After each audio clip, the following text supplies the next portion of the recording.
appreciated more as I've gotten older, which is just an overflowing love and joy for seeing people do what they do. Yeah, that's love what they do and learn it and figure it out and just get better and better. And it's just like, wow, this is amazing. This is a weird world. 24 plus 6. 32 plus 8.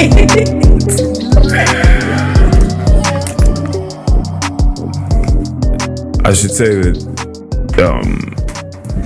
film, a lot of times film dialogue makes me upset. Oh yeah, it's so bad. Well, I mean, you have to, if you don't suspend your belief, or suspend your disbelief of something, like you kind of have to go into it knowing you're going to see some. It's like you can't just watch the John Wick series and just keep saying, "Oh, well, that's not real at all." Like you have to, you're accepting the ride. You have to let that go. So you just gotta, just kind of gotta go with it. Have you ever? No, you lived out in the country. Yeah. So you've been to a campfire. Yes. Why'd you answer like that? Because I was trying to think about the last time I went to a campfire, but I made like a little fire pit outside my parents' house. So for you? Yeah. Okay. Was there anyone else there? Or was it just you? No, they have used to. People have come over, but I have been to campfires in other places. Okay. Yeah. So you understand the feeling. Yes. See, because I think, either you have or you have not been to one. Right. Right. And so, like, you either do or you do not know what they feel like. And this very... You good? Yeah, I just feel like I was like at an awkward angle. There's maybe did I move it out of the camera? You might have. Dang. You're probably fine. There's a certain essence in old campfires. One, the very first thing that I think of is like old cowboys. Okay. Out in the West.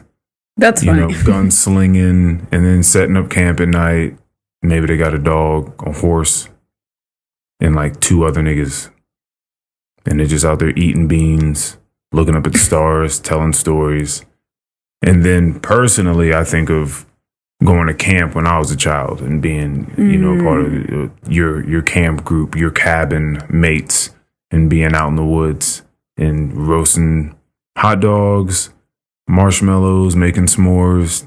Again, the camp counselor telling stories, maybe other people tell stories, which is also interesting when you're a kid because when you're a kid, all you have is like your friends and your stories. So when you go off and then other people start telling you about other stories from like where they've been at, what it's very, very different. Well, no, even when they're kids though, like your peers, when they tell stories, it's all because you feel like you've heard it all. Like all the stories that I know that I read or that they told me, some folklore or something like that. Like these are the types of stories that my friends and the students in my school know. But then when some people come from other places and you all come to summer camp together, and people have all these different jokes and that you haven't heard of yet and different stories that you haven't heard of yet, it's like really gripping to be a part of a fucking campfire. It's really, really fun. That's very cool. I never went to camp. Right. So that type of campfire as a kid, I don't know that feeling, but that sounds amazing. Right. So your campfires came on later. Yeah. Teenage years. Yeah. Was in yeah.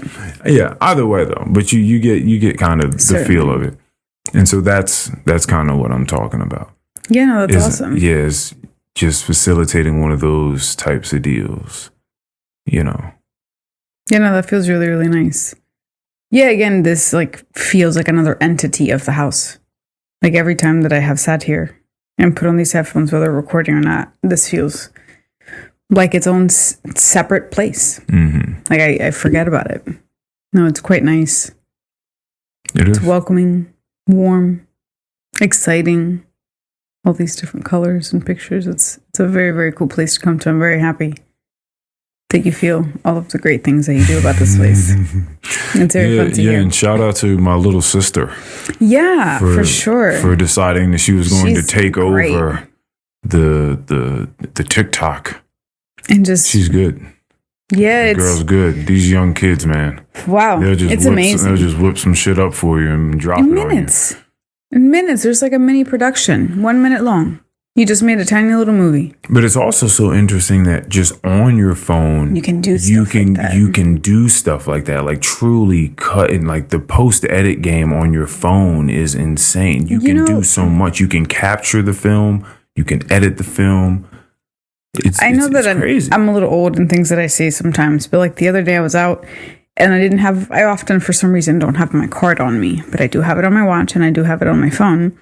And I paid with my wrist and then with my phone.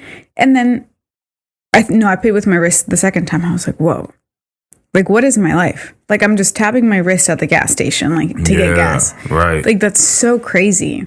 Yeah, it feels so far advanced. People just evolve, or I guess just the culture and modern technology and, science and health and wellness, all that shit just evolves and we're swept up in it. Yeah. And you act like this shit is normal. Like you act like you've always been doing this shit. You have not always been doing this shit, but you're right. We're just tapping stuff and paying for it. Airdropping everything. From miles away, airdrop. Yo, airdropping. That's so crazy. And how much you can airdrop in a matter of seconds. Yeah, I know. Like I airdropped you like 300 pictures in a matter of seconds. That's insane. Yeah, no, it surprises me because I grew up with a father who has always been in the IT world. So I grew up with computers and like I kind of watched technology evolve from a different side. And I just remember being super excited. For some reason, I have this memory of just learning how to work with floppy disks. And I remember that you had all these different colors, and that was cool for me. And just burning or passing over, I don't even know what the term would have been back then. I think it was still burn. Right? I think. Or did that not come around until the discs? Yeah, I don't know if CDs are different. CD-ROMs. Yeah, but I just remember learning how to put files on that and then learning how to burn music on a CD. Yeah. I was going crazy on those CDs. When I learned how to first start illegally downloading music. That was the best. I had like 5 different sites. I used a LimeWire. Yeah, I remember LimeWire. Most. Yeah. My dad blocked that one for me because I think there was like some porn ads that popped up. And he had like some sort of restriction on the computer because my parents were crazy. And then he blocked that one. But I would go to my cousin's house and he had LimeWire. That's crazy. And he would download for me. Yeah, that's pretty interesting. What was it like when you first saw porn? Do you remember like what was going on in life? I don't, but I was really young. Did you go out of your way to find it? I certainly believe so. Oh, okay. But I was young. I was like... How did you know to look for it? I don't remember that. Yeah, that's what... Okay. Yeah, no, I don't remember why I went to look for it or how I got exposed to it. But yeah, I remember... We had magazines in the house.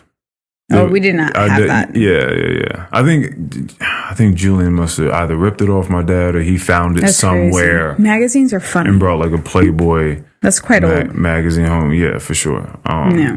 And then he started taping over Disney movies that I liked and shit like that. Like Aladdin was a porn. Like I popped in Aladdin because it was my favorite movie of all time. And oh my God. And it's like Junior College Cunts. Volume 3 or something. And I'm like, what the fuck? I did not like that name, Junior. No. Yo, I'm serious. I remember that. I'm dead ass. Like, do you remember like how it felt physically for you, like the shock, or were you just like completely in awe? I think were you excited? Yeah. How old were you? I'm pretty certain that whenever I realized I've been attracted to girls my whole life. I feel like I have always been attracted to men from a very young age. I definitely tried to kiss girls in like kindergarten, first grade. Yeah, like I'm pretty certain Yeah. I don't remember not liking them. I remember all of my crushes since like kindergarten. Like, yeah, that's very true. Like I remember all of them. Yeah. Yeah, every single one. Because the shit was heavy back then. Yes, that was all you could think about. Isn't that insane? That you just imagined about being with the person that you spent your whole life doing that until the next person came around. But you're a kid. So what else are you going to do? But look, though, what about the people that still do it now when they're 35? That's crazy. No, that's crazy. Yeah, I know, but that's a real. But that that's still real. happens. Yeah, that still like happens. people that just do fantasize about this hypothetical life with this hypothetical person that's going to treat me in this hypothetical way, this beautiful, perfect way. And you just get hooked on that. I think that's why people get scammed in all these fake marriages and online relationships all the time. Hold on a second. Wait.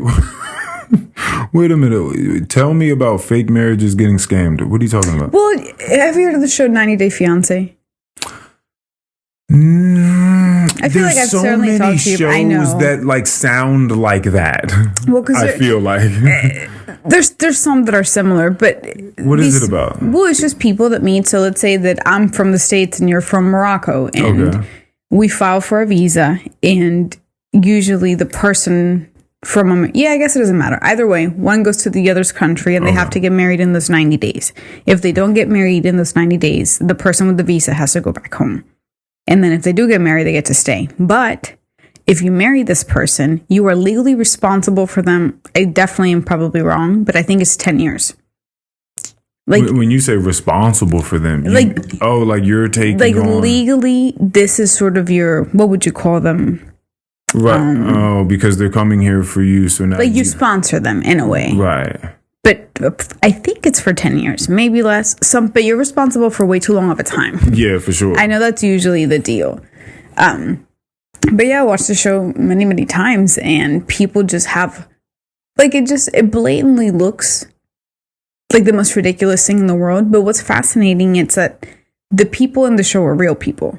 And these are real relationships. I'm sure a lot of it is scripted. But what they're going through is real. And these people really want to believe that this 35-year-old guy from Morocco, whilst I'm 75, is like here for me. And wait, have you seen an age deficit like that before? Not that much, but enough. You know, that it's just you've been able to look at two people and say, you're clearly getting scammed. Yes, like a super attractive guy and a woman that's in her 60s. Like he's like late 20s and she's wrinkled up. She hasn't taken care of herself. And then there's a super attractive dude, and sometimes it doesn't even have to be that attractive. It's just like an average looking person. But this person is quite old. Yeah. Like there's nothing really going on. They don't even have money. They're just like an average older person. Yeah. And they're obviously getting scammed. You know, so it's fascinating that they're really hoping, like, maybe if I try a bit harder, if I do this, or if they convert religions, they spend their life savings. Sometimes they leave their family. Like it's a lot. Damn. It's a lot. I feel like it can get different when you get old.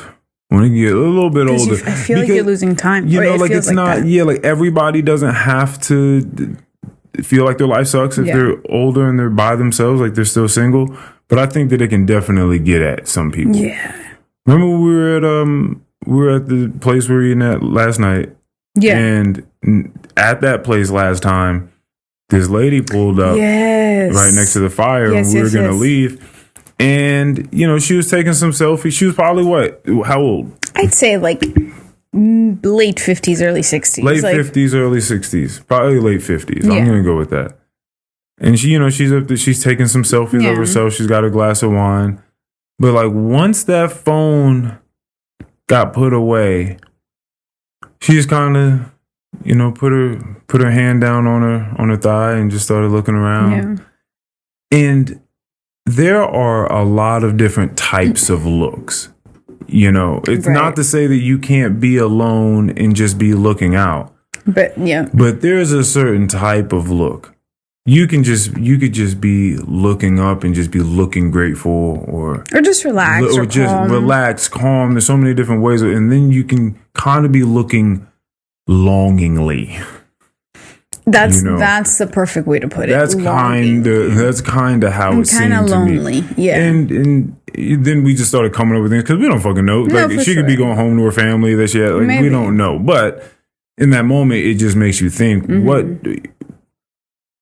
how does it work on people's minds when they're alone? Well, one, we kind of have a bit of an answer from the quarantine, right? What it is for people when they're alone for long periods of time and they don't have a huge community that they actively participate in and share meaningful discussions with and do cool activities with, like none of that shit.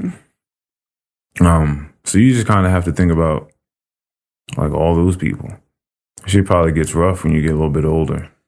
I'm sure it has to be. So to become either like afraid or cantankerous, grumpy. Cantankerous. Is that with a K? It starts with a C, but then the tank part is K. Yeah. And I think just like being unhealthy for the most part and then getting older, like things just must feel worse and you must want companionship, but it's just not happening. Yeah. Are there ever other types though of these things where it's not just some old frail woman and some super sometimes hot, it makes perfect sense. Sometimes Magic Mike looking dude. Sometimes there is an age deficit, but the people do seem like they care about each other. You know, so that's cool. And sometimes they're similar ages and that also fails because one person is still taking advantage of the other. So that always happens. Because forget about just like the old frail people. Just two people the same age and they're doing this thing. Just imagine. What's interesting is a lot of people can just get in contact with someone from a country that they would like to move to, and you can really make a relationship and you both be in on the fact that like what the transaction here is. I've seen it happen. So like why why do people have to be duped into thinking that are you saying when you say that people are being gypped, like they're being duped, are these people then shortly after leaving them? Because you're not allowed to do that either, right? Like you can't get married to someone, get your visa. Well, you can't legally separate, I think, for a certain amount of time. Right. But they can certainly leave the house. You know what I mean? And just go somewhere else unless you go physically, I guess, bring them back. That would be so insane to get played that way, where you really put something into someone, like, and you in your mind, you truly imagine this was going to be your life partner for the remainder of your days, and you guys were going to love each other and swaddle each other up every night and say sweet nothings as you went into your slumber. There's these two girls called Darcy and Stacy. They're these twins on the show, and they have both. Is the show called Darcy and Stacy? They now have a spin-off show, I think, called Darcy and Stacy, something like that. But they were on 90 Day Fiancé as well. They each were going through their own thing. I think one got married. But between the both of them, I think they've gone through like 7 failed relationships on the show. Something crazy. But I think 2 things. I think that they're obviously doing this for the fame and money. But I also believe that they believe in these relationships at that moment. Like, I really believe them. Like, they could just be good. They're just like one of those, like, not super intelligent people, I feel like. Like, they just don't seem like... Very bright. Yeah, just very bright. They seem like nice people. Like, they never seem... Like, I never see them as, like, bitches or anything like that. Right. They're full of cosmetic surgery. They look like a hot mess. But they're just gullible, though. Yeah, gullible. I think that's the word. Yeah, and they really want to find a partner. I think they're longing for that, and they're willing to do anything. And hopefully it's like the sexy 35-year-old from Morocco, and it is never that guy. It is never that guy. That is so bizarre that we want to believe things so deeply. You have Nigerians calling Americans from all these sorts of numbers every day and just scamming people like, oh, you won $10 million. We just need your bank account information so we can send it right on over to you right now. Confirm it. No, that's crazy. It's crazy. And the people believe it. People just send their fucking bank account. Checking routing number, account number. Here you go. It's crazy. Well, I think people are greedy. People are gullible. Well, some people are just in need. Some people are just trying to make some money, and they just know that some people are easy licks. I think easy licks. Easy licks. Is You're a just crazy like, term. like they got it. They got it. They can take this hit. That's crazy. Yeah, man. I don't understand that. People want to I understand but I do. Never... People want to believe in something. They want to believe that. But imagine where you must be in your life that a scam like that can get you. Well, it's the same thing as like being scammed by someone that you feel like could be your partner. You're hoping for something. You know, you have hope that things can go really right for you, and you just jump at it. You're out $300,000, which is crazy because that just shows you the level of critical thinking that people have all the time. Critical thinking. Well, I told you I hadn't really thought about thinking until like 4 years ago, 3.5 years ago. Yeah. Like I wasn't around people that were thinking and trying to figure things out. It seems really pretentious to talk about, like thinking and what thinking is. It seems like a pretentious thing to bring up in like casual conversation, but it's super necessary. And you just see it out. You know, you experience it with people. Sometimes you just have really awkward interactions with people because they're just overthinking things, you know? Yeah, for sure. It's very interesting. Like yesterday, again, I'm in the bathroom and this lady is having a fucking episode. I don't understand. What was it that she said? I don't even remember. I think she was looking down at the faucet. Yeah. You said, and she was drying her hands. She was drying her hands and said, here's the hoping that this works. Yeah. But like out of nowhere. Like she was already done. I'm the one washing my hands, and then she repeats it again when I said, "What's that?"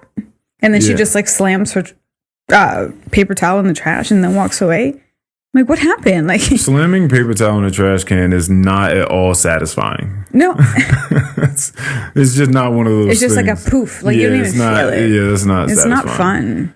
Yeah, it's just it's interesting watching people. I'm getting a massage today, and this lady just put some herbs, some Chinese herbs. You let her do it. I did. In your belly button. I was feeling weird at that time. But I was like, wow, like you just really want me to use this thing. Like, all right, I'll put some herbs in my belly. Like, yeah, you mean you never know. Yeah. I took it out. Some Chinese herbs, she says, supposed to make you excrete waste easier and lose weight. But I don't know why she was so pressed on giving me that. I did feel some tingling, and I was like, I don't know. Maybe I imagined it, but I still didn't want it. There's no way that we could ever live in a world, where, especially where we live in America, this melting pot, right? Where these social norms, they're going to have some wiggle room. You have to hold, I think everyone should hold a very healthy amount of margin of error. Yeah. Because there's so many different types of cultures and ways of being and walks of life. You're just walking through what is comfortable to you, the amount of feet or inches you think someone should be from standing from you when they're talking to you could be very different to someone from a different place. There's just all these cultural social cues just are constantly shifting because you're speaking to so many different types of people. And all these different ways of upbringing. There's never a set way. Yeah, that's what I'm saying. So so to me, it's just it's more entertaining than anything. It is very just being out in the world is more entertaining. Yeah. I love it. Yeah, we experienced it yesterday. And we're eating, and this waiter who's very nice, and we've gotten to know a little bit, is just like having a really hard time, like chilling out and connecting. You know, because like interrupting at incorrect spots, and then like sharing information, and it did feel like you said, kind of deceitful. But also forthcoming, like... Oh, right. It's,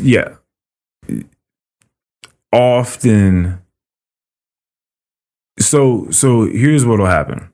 You'll be talking to someone, and you are now, for whatever reason, whatever it is you said, is about to evoke a story from them. And they didn't know that they were going to be telling you this story. Right. Like they didn't know. Right. But then they start because it's time to start telling the story because it came to their mind. But they didn't think about second 42 in the story or minute 30 in the story, right? When they're that far along and it comes to this point where they're about to look stupid or insensitive or racist or whatever the fuck, you know what I mean? Any bad thing, any bad quality. So once they get to that point of the story, there's usually a silence. And then when they proceed, bro, stop. then when they proceed with the story, there was a clear like break in sequence of events, or there was just a clear gap in sequence of events. And you just like, wait a minute, what happened with that? Wait a minute, how did we get from that to? Oh, okay. He clearly, you know what I mean? So, something is missing here. So sometimes if you let someone tell a story long enough, there'll be like 3 or 4 points, and you're just like, hold up. The story doesn't make, at some point, it doesn't make sense anymore. It hasn't been threaded. It hasn't been woven together correctly. So it looks crazy when you're saying it, but they don't know that. No, it's hilarious when you're able to point those things out. You're funny. Yeah, man. It happened again. I guess it happens. I think I'm noticing it a bit more now than I ever have been. We're having lunch with one of our newer coworkers, and I'm asking her, how the process went of her getting engaged. And she did start there, and we thought that there was going to be like a big plot twist. Right. But then she just ended up just telling me how she got the job here. Yeah. And how she ended up here, right? Essentially. Yeah, like the plane took off. I thought we were all on the plane. I thought we were all going to the same place, and then this person just parachuted out. Yeah, like it just went to their own island. And we landed somewhere else. I was like, all right, like, I'm glad that you're here, man. Even though I clearly asked you something specific. So that's funny. Yeah, no, it's been very fun for me to be able to sit back and just like watch people. I wonder sometimes how much of people not being able to articulate themselves well is a part of them feeling the social pressures of what may happen if I say this thing just like the way that I'm thinking it or the way that I feel it. Yeah, I think anxieties are the number one reason people are weird. Like lack of vocabulary to the side, right? And lack of just godlike brain power, like for all these things, all training, all that to the side. Just the average person. Yeah. How much better of an orator or just a, conversational partner would they be if they felt comfortable saying what came to their mind? Yeah, it would make things so much better because it's very interesting when there's a new person in your workspace that you don't really know. And then the first thing they ever say to you, it's like, hey, how long have you and so-and-so been married? And it's like, well, hi, nice to meet you. And we're not married. So, I just thought that you were sorry. And Bella looked at me crazy when I said my theory of people sleepwalking. Yeah, because it's difficult to understand. Once you see it from the other side. Yeah. Yeah, it sounds kind of crazy. It sounds crazy to say it's like Earl, they're clearly awake and moving around and saying things and making decisions. Like, what are you talking about? Yeah, those things are true. And and they're also sleepwalking. That's so funny. Yeah, man. It's just, I have so many stories, dude. I could keep going. Just that crazy lady at the lunch cafeteria, and she just kept asking me the same thing every time she saw me. Oh, yeah. She had you trapped in a genjutsu. And I had to walk away. Like the third time, I literally walked away from her mid-sentence because she keeps having the same interaction with you every single time. Not only the same. It's like 50 first dates. Yeah, but verbatim. Like we see each other at the same place at the same time. Yeah. Hi. How are you? Oh, you're this person. Nice to meet you. I'm this person. Oh, you're from Puerto Rico. I'm from Puerto Rico too. This is the third time. So now bye. That's pretty crazy. And thankfully, she just stopped working there because I couldn't do it anymore. That was pretty wild. And I'm glad that you were there to see it because it was just mind blowing. Absolutely mind blowing. And that person had a decently important job there too. Yeah, they had to talk to people and record information and distribute information, And she thinks that she has seen me for the first time now 3 times. That's crazy. She doesn't remember me at all. I don't know. That's but she does to a bit. But could you imagine though? Because this doesn't happen to me. How embarrassing it must be to I imagine the more people you do meet though, it starts to get you start to get past whatever that number is, the amount of people that you can actually hold in your head, faces and names. Yeah. And then so you start to meet people again and you're like, oh, hey, I'm Earl. And they're like, no, we met before. Like, and you're like, oh, dude, I'm so sorry. Earl, that happened to me with one of my tables one time. Well, do you remember the Lewises? No. They asked for me a while ago. Anyways, You were there. Okay. But this was a family of like 6. And I introduced myself to them. Mm-hmm. Like, I didn't know them. And they were like, oh, hey, Von Marie, like, it's us, the Lewises. And then, like, for some reason, then it clicked. But that was really embarrassing. Oh, but at least it did click, though. It did, but they had asked for me already. Because when it never happens, I never... Think about that. I would always pretend if that ever would... No, I'm good at that. No, hold on. You're going to pretend... That's a rough road. If you're going to try to pretend like you remember them... You might get fucked up. You got balls on you. Because it's always going to click. If someone knows me, I've never had a time where it didn't click. Like, maybe it took some time. But if someone really knows, people don't remember the name Von Marie. Like, you didn't just you know me. Right, no, for sure. Like, but let's say that they do know you, but you just don't know them. No, I think that's unlikely. I've never... I don't even know if I have... No, I think that's But I feel like there's had to have been a time where I'm just like... Like, never? No, I don't know about never. And especially now, my mind is sharper. I'm not going to try to act like I know who you guys are. Like, I'm going to have to... I'm going to have to sit there and wait and, like, try to build it together with you. Like, okay, like, remind me of something. Like, tell me something. Yeah. Yeah, I don't want to act like that. Because if you get caught in the process... You're an asshole. No, like, or it wouldn't take that long. No, for sure. But I feel like I would make the right decision in that moment. Yeah, like, it shouldn't take any more than a few seconds. It just happened to me with this other gentleman. Like, he looks at me, he's like, hello, Von Marie. And I had some flowers in my hand, and I looked at him lost. Mr. Needham. And I was like, oh, I got it. I was like, I know him. I was like, I know his face and he knows my name. Right. Like, but I've only seen him for like a few seconds 7 months ago. Yeah, no. You know what I mean? I do pretty well with that. So yeah, I think I'm okay with that. I'm definitely going to pretend for a few seconds because I know it's going to come to me. Yeah, so I feel good about that. But yeah, man, that's funny. It's nice to notice that my memory has gotten better over the time. It's crazy. I'm so good, Earl. Like, I remember, like, I'll walk throughout the house here or just at work, and I know exactly where everything is now.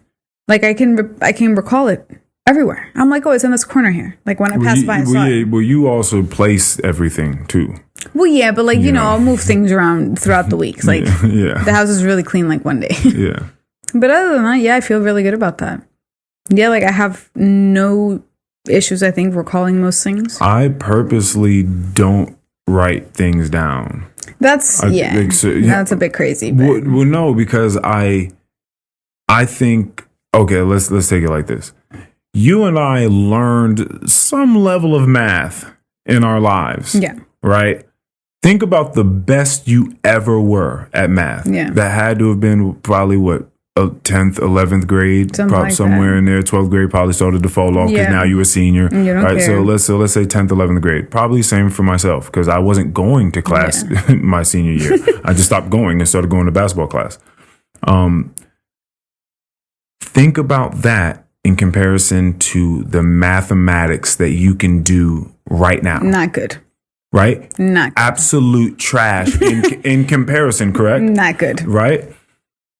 I think that's because you stopped doing math. It's because we stopped practicing it. We stopped having a practitioner teach it to us every fucking day. We stopped seeing the numbers. We stopped seeing the variables, the equations. We stopped showing all of our work. That shit is gone. For sure. That was a long time ago. I remember a couple equations, but for the most part, that shit is gone. For sure. I don't know if it's slope, y equals mx plus b. Maybe. Look at you. See? Well, it sounds right. something. No, it sounds that's right. An equation for something. But I can't say for sure. Well, anyway, what I'm saying is that there were mad equations and we all forgot them. Now, so many. Now we're just trying to count to 50. Okay? And put together some simple mathematics. 24 plus 6. You know what I'm saying? 32 plus 8. You got to be even numbers. 7. No, and then you got 7 plus 3. Oh. You got to make sure you get. So no, we're stupid. Right. So the point being is that I didn't want that to happen to myself in various creative. I'm sorry about that. I have to go to the restroom. Okay, good. Can you hold it? Yeah, sure. Go for it. Bathroom break. Bathroom break. Alrighty then. So you said. Bump, and we're back. So you were saying. Oh, I was saying that I didn't want to lose my fucking mental faculties as I continued to grow older in certain ways, like memory being one of those things. And so I was like, I should probably try my best.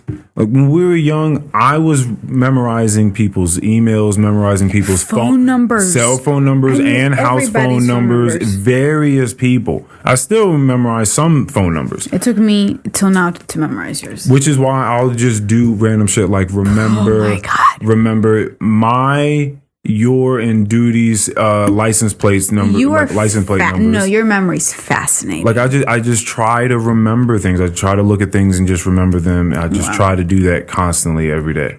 I just try to work on housing things here and compartmentalizing things in my brain so I don't stop exercising that muscle in that way. You once memorized a 12-digit tax number. Yeah, but that in a matter of seconds. Yeah, but that was easy though because it's like repetitive, and so you just have to look at it. No, I understand. You know, but it was 12 digits. Yeah, and we were in the middle of like rush hour at work. Yeah, like, and that was almost 3 years ago. It was. Yeah, it's crazy. I still remember the number because the thing is that. I'm clearly not going to say it because you just use that tax exempt, unimportant person. But yeah, I mean, I was looking at the thing when I put the numbers in. Right. I wasn't just putting the numbers in so I could leave. Like I was looking at every number when I put it in. So then 2 hours later, when you needed that number again, I just happened to have it on hand. And that's one of those things I'm talking about. Crazy. So saved my life. That's why I try to do those types of things. No, it's awesome. Yeah, because that math is gone. No, math is. I would like to get back into math if it makes sense at some point in my life, but because I do enjoy putting together those equations for pricing my products. That's fun for me. That's something I'm thankful for. That every step, whether it's annoying or not, like I do enjoy it. Like there's something that I like about it, and I do like knowing exactly how much it costs me to make a product, like to the cent, to the drop of the essential oil. I know exactly how many drops, 7 drops, I can get you the price of that. And that feels really nice. Yeah, that's really tidy. Yeah, it feels so good. It's very tidy. Yeah, I've realized I would love to know if there's a way to measure like how much OCD I do have. That would be interesting if we could just go into a scan and like just have percentage? them tell us everything. Like you have because 0.003% psychopath, like you know what I mean? What would the word be in English for like maniático or maniática? Like with manias. Maniacs? No, like what would you say that in English? Like I don't know the synonym of that. Like you have not an ick, but an ick, a like, twitch. No, like a way about you. I don't know what a quirk, something like that. Okay. But like a mania, when you're being called maniático, is like usually in a negative connotation. You're saying that there's like some compulsive disorder of some sort. It's something of the like. Yeah. And I feel like the older that I have gotten, like you saw me moving the pictures the other day. Yeah. Like there's something that feels really good about when things really make sense. Like putting my mixer over in this side of the kitchen versus this side, which frees more space here, which means I can do this here. Like that just, things like that feel a little too good to me. So it's just like really satisfactory. Yeah. So I wonder. You were tripping if you ever thought that I was going to actually participate in the curation of this household. You are absolutely out of your mind. Well, I was just like, I knew from the beginning that you wouldn't be that person. And I also know who you are. Yeah. Because for me it's my job to take things out of the boxes. Because the level at which you're speaking about placing things, I would never. So it wouldn't even it don't make no sense for me to go do it so you can redo it. Yeah, I wouldn't like that. That's what I'm saying. I wouldn't like that. And vice versa. That's why for me it never made any sense. I was like, I'm not going to be a part of this. Like, yes, it feels great. I'll definitely help take stuff out of the boxes, but everything is exactly how I want it at all times, and that feels really nice. Yeah. Everything just feels I love really that for put you. together. I love that for you. It feels really great. Yeah, and I very much enjoy having you put this together. So I also enjoy coming here. And like this is your room. Yes. Like this is your spin on things. And I like that. Very, very wacky. Very funky. Whimsical. I wish we could pull up your outfit in a picture. And here would be great. Yeah, whimsical is it? Alice in Wonderland. Yeah, I love that. It's very, very cool. Yeah, man, but I like that those things bring me joy. It's like being able the equations or the all of that, all those little things that I'm now giving my time to feel like that's a good place to, or a good way to fill my time versus like just doing anything else. Well, ultimately, if it feels good, it feels great. Yeah, because I feel like doing that's sort of how addictions start in a sense. Just like you're just having too much of an idle time, and then things just become really, really fun. Okay. And then you just keep doing them because these things feel kind of addicting to me. Just cleaning and rearranging. Just making sure that things make sense. Like it just feels really, really good. Yeah, so when I just make the kitchen. Yeah, maybe somebody, maybe we got to hook you up one of them apps that JP be on. Maybe somebody will have you just rearrange some stuff in their house. I'm sure they would. I thought about that. There got to be some freelance, decorous. That's something that decorous? Decorous? Organizers? That's not what the person's called. What's a person that does? What is a person? An interior decorator? Interior designer. Or is it decorator? Designer. Interior designer. Look at you. See, look, trying to make me look stupid. Fucked around. Look at you. Yeah, interior designers. Yeah. No, I think those are many things that I would like to get into. You got to go to school for that? Like, you think people... I think you should go to school for a lot of things, and I think people don't go to school for a lot of things. You think the interior design is one of them? Or do you feel like you can do I do know that Anna, this girl I went to school with, if she ever listens to this, shout out to her. She is now working a very cool job in Manhattan. I think she has like a master's in some sort of interior design type of world. She went and did it. Oh, not only does she do that, she works for making the department stores for like Jimmy Choo and Louis Vuitton and Michael Kors. Well, it's very cool. She's very proud of that, as she should be. Yeah. So we'll give updates every once in a while. And she just, I think, opened a new Jimmy Choo store and she was chosen to be a speaker or something somewhere. But first of all, I never saw this from when I knew Anna in high school. She became a whole other person, so that was pretty cool. But yeah, no, she definitely went to school for that. And she's getting paid to do that. So. That's nice when that works out. Yeah, that's very cool. Yeah, she's out here just doing all these very fun things in Manhattan, all the way from Shenandoah County. So that's awesome. Decorating. Yeah, just decorating. Yeah, no, that's interesting. I think just there's a few weirdos that just have like not only a knack but just like an eye for things. Are you one of those weirdos? I don't know if I think I could like train my eye to be so much better. But like at least for what I like in things, my eye is pretty damn good for myself. Yeah, I don't know what other people may think of it. I think it's not bad. You often comment on the quality of things. I feel like you often comment about what I often comment on the podcast. Well, yeah, I mean, I'm like what? What comes to mind? Because I'm thinking about. I'm a very weird person. I'm thinking about man, because I'm just seeing you do a bunch of things now. Like what? You definitely. This goes with the whole the everything that you be like the tactile sensation of rubbing different cloths and pillows and stuff like that, and the olfactory of all the different essential oils and the candles, and it's everything. I think you do that with hearing. You've talked about having a good ear for good quality sounds and shit before, like good tones. Yeah. And then I think before COVID, you thought more of your sense of taste, I think, and smell. And then afterwards, you feel like you've kind of dipped in that regard a bit, like as far as the quality or your skill set and that goes. But either way, you are very, very in tune with like how you feel about the level of quality of something around you. Yeah. And you comment on the level of quality of things like, like this doesn't It's seem just really... interesting because I will like be out at my favorite store, which is like a Home Goods or TJ Maxx. And I'm looking for I try to go here with a goal so I don't act a fool. Sometimes leave with too many things. But I usually go there to buy something specific. And the first thing I see is almost always like the most expensive one that I want to get. But by outrageous amounts of dollars, like 50, 70, 100. Because sometimes you just have these random brands that just make really pretty, attractive stuff. I'm like, damn, like I'm not that crazy. I'm not going to buy the $45 hand soap dispenser. Yeah. Instead of the $7.99 one. I'm not going to do that. Yeah, don't do that. But man, does that $47 hand dispenser just like stand out above everything else. So it's one of those funny things. Like, I think that some people have figured it out. It's like that matcha place that we went to in Maui. Right. You know that as soon as I walked in there, I was like mesmerized. I was like, oh no, she figured it out.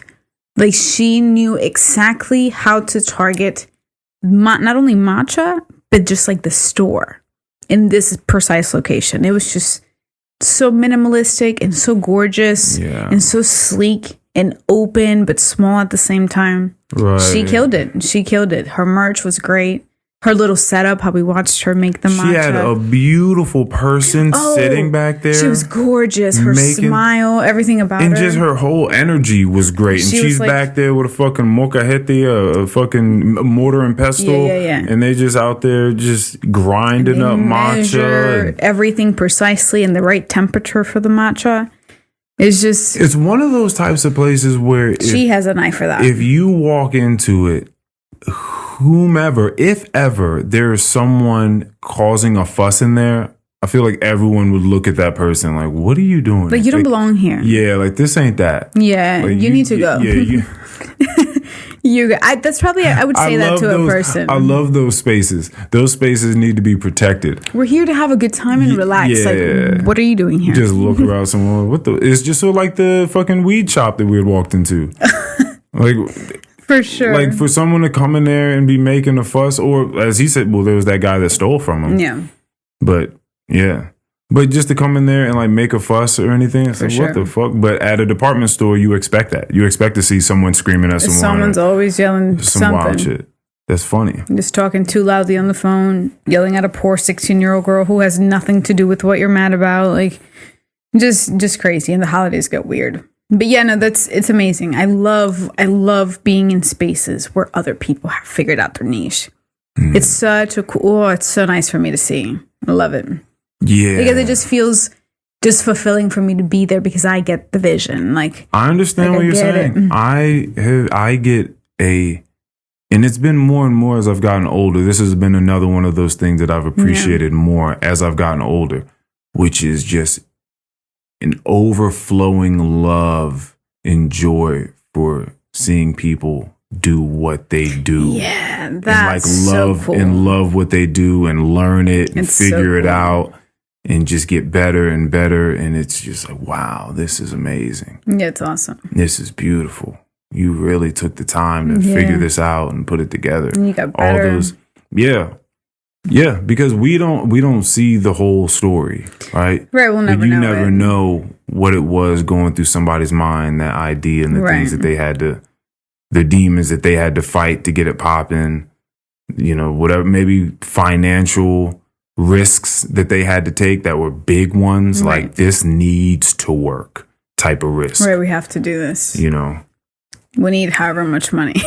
Yeah, like this has got to happen. Yeah, man, no, it's very, very cool. It's so nice to be able to feel so happy for other people. Yeah, that feels so good. Whether you know them or not. It feels That's so the good. thing. Because imagine how much you have to try to like feel bad for someone, Bro. or not want to feel well for them. You know what I mean? Like, you may not have to try hard if that's the way you've been conditioned. yeah, because that's just your heart. Yeah. That's just your way. You of may being. just feel envious and disdainful often. You could just feel that way. Thankfully, I just like was never really hardwired that way. So I really have never felt that very often in my life. I'm sure that I have to some degree, but I really can't recall that. There had to be some jealousy or something. Oh, I'm sure of it. But it was just it was never that strong. You know what I mean? Like Duty told me when he was going down to, I think I might have told you about this. When he was going down to Richmond, and he probably still goes to the same place to play, but on his flag football team, they go down there, and every once in a while, you'll see on a bunch of message boards with these guys that all play flag football in this huge league will speak about different games and things going on around the area and stuff like that. You know, sort of like just social media for this league in a sense. And sometimes they'll be like, hey, Hot Dog Man is going to be out this weekend. And there's just some dude in the Richmond area. I don't know his name. Duty didn't know his name, but he just referred to him as Hot Dog Man. Hot Dog Man has supposedly been a phenomenon in that area for quite some time. And he comes out to places with his he's wheeling his grill around, but it's like a big old grill. And he opens that shit up and he just starts throwing hot dogs and hamburgers on the grill. And I think he cooks them all with these green peppers and onions up there, and he's grilling the toast and all that shit. And everyone flocks this dude's stand, and he makes so much money. People are Venmoing him, Cash Apping him, just throwing cash at him, and there's just constantly a line for as long as he's there. And he'll just do that, you know, a weekend and then chill for a few months. What? And he's making wild money. Wow. Someone was on that message board and was like, I swear I just saw Hot Dog Man make at least 13 bands today. He had to. Like the money that was going through there, the people that just kept going all day long, because the tournaments will be from morning till night. So people are out there and people are all day long and hungry as hell. And there's just this dude out there chefing up green peppers and onions with hot dogs and hamburgers. And he's got some little drinks. And they just taste great. I'm sure. Imagine just like spending a bit, because that's really my issue with a lot of people that have shitty services and products, is that they could just invest a little bit more money to make it better. Because he probably has just like a decent hot dog versus a shitty hot dog like everyone else that sells a hot dog. I would assume that they're beef. He's got some beef hot dogs just out there, hopefully. Something that tastes decent, like a decent hamburger. Yeah. That can make you a lot of money. Yeah. Versus the guy on the street that sells like that average shitty shit. The guy on the street that said, what, hot dog or hamburger? Yeah, I feel. You be running into guys that selling hot dogs and hamburgers? I feel like I have tried hot dogs and hamburgers when I'm in DC. Like throughout the years of my life. Yeah. I don't care to make a line at any of them. That's one of those things, it's a city thing. I don't believe that the people in the city are like, oh, and now unless, because I could be wrong, unless I'm not a city dweller, right? Yeah. Because I'm not. Right. And I don't know the spots. Because there may be someone that's like, oh no, this hot dog cart on this corner is far superior than the rest of the other hot dog stands or whatever. And I just don't know about it. But I don't think for the most part, people that are just walking around or stopping at these places because they have fantastic food, I think it's a city thing. You're right. Just like I was telling you about Nathan's Dairy Bar in Manassas and fucking Grudo's here in Leesburg. There's always a place. You have like Katie's Custard in the middle of nowhere in Woodstock, Virginia. Like that's a place where there can be a line. Yeah. And you're not arguing about being in line. Yeah, no, people will get in line. You go there, you expect for there to be a line, you get in that line, and you have a smile on your face during the whole duration of you being in the line. You're so funny with these lines. It's something funny about, first of all, long time ago, I would watch that game, that show Brain Games. I bring up every now and again. They had really interesting psychological, neurological facts and shit about it. And they would play a bunch of little games. You'd be able to see how it would play out, how the science would play out. And I believe that they were on a strip in Las Vegas, and they put a sign down, like a stand, that just said, the line starts here. Now, you're also going to get a bunch of drunk people ready to party, people ready to do whatever because you're in Las Vegas. So people just started and I don't know, they may have planted the very first person as well. Okay. But then mad people just started lining up. The line was for nothing. Then nothing was happening. But people just signed up. But they just lined up because people started standing in line. They were like, "Oh shit! Like, what's this? Like, I'm trying to see what this is about." That's so crazy that people do that. And so, if there really is something on the other side and there's a line, I think that some people will go there as opposed to the place with no line because they're just like, what the fuck is going on? Like, I gotta go over here. Like, there are two ice cream parlors. That's very true. This one has no people in line, or people just easily going in there, getting an ice cream cone and coming out. And this one has a line down. I'm gonna go stand in this one. Like, what's this about? And then the people talking, and the people on the benches off to the side eating their ice cream that they've already gotten. It becomes an event. Yeah, people do not just go to like, you don't just go to places simply for. It's sort of like going out to restaurants. You're not going to the restaurant to eat food. Food is everywhere. You're going to a restaurant for an experience, for the waiter, for the music, the ambiance. You're going for a whole thing. Yeah. I think people just like to go to certain places that they're just lines. That's true. I mean, you did point that out to me with, I had never thought about that. People waiting in line. Chick-fil-A. Lane 1 and lane 2. Yet for some reason, lane 2 almost always never has the amount of people that lane 1 has. So it just swerve over to lane 2. And immediately, because people don't want to be over at lane 2 for some reason. So I just go and I get food ahead of the 6 cars in lane 1 that I'm going to drive past. Everything is just so weird because just like today, I was just watching cars cut each other off constantly on the highway. It was like, it's like everyone's just in a race of who can be like in a space ahead. Because we're all moving at the same speed. There's not that much space here. Yeah. Like, it's not just an empty lane that you can just go down in. Kanye had spoke about that before. He said that he would observe being in, I guess it's like, I'm not well versed in airports. But it's like one of the last things where you can either go through this, like, I don't know, like pre-check or something. Yeah, the TSA pre-check. Yeah, but it was a ton of people in that line. And then, or you could just go through the regular line and there was almost no one there. And so he just decided, he was like, well, I'm going to just go over here. So like him and Kim just decided to go through the regular one and did the regular people thing and then just continued on with their path. And they were like, why don't all those people just stand and over? Like, why don't they just... I understand you have that option, right? So, but like, why don't you just come over here where you can just go straight in? Why would you do that? Right. Sometimes people just have this idea of wanting to. Classism is weird, isn't it? It's very weird. You just spoke about that with like our jobs sort of demoralizing us to a degree, like certain jobs, like a janitor, or a housekeeper, or a laundry some sort. person. Like, or a dishwasher. Dishwashers get it often. A steward, exactly.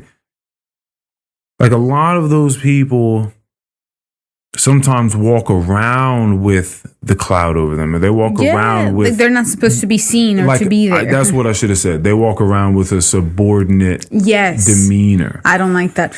And when people feel and we don't know that they were ever told to have that demeanor. Right? Like, we don't know, like, who would ever say, hey, this is the way you need to act? Or is it just socially built? Yeah. Which is crazy because it's not as if their job is necessarily less important than the other person's job that is doing the mistreating. It's like, we have to work together in order for this thing to happen. We need each other. But we don't look at it for some reason. There's like this social fragmentation where we don't look at it like that because you're pushing a mop or something. I feel badly about feeling upset when I'm in that situation because I know that it's coming from a good place. But I hate being treated like I am like this royalty that just like has to walk without you walking by my side because you don't want to disrupt my step. Yeah. Like I really don't like that, and I just wish we could just walk amongst each other. That's funny. And it used to upset me a bit more before. That reminds me of my brother being upset because people would hold the door open for him. Yeah. And then he would have to move faster to get to the door. I don't mind and that. And he's just like, like, well, just go. Yeah. Like, now I got to hasten my pace to get there so it's not at the awkward level, the awkward stage of you holding a door open for someone that's 20 feet, before they get to the door. That feels a bit different because that feels like just something that you want to do for someone. But this is the same thing. That's why I think it's peculiar that you feel this way. Well, because every single guy... there's not one gentleman that works in that department that doesn't stop for me.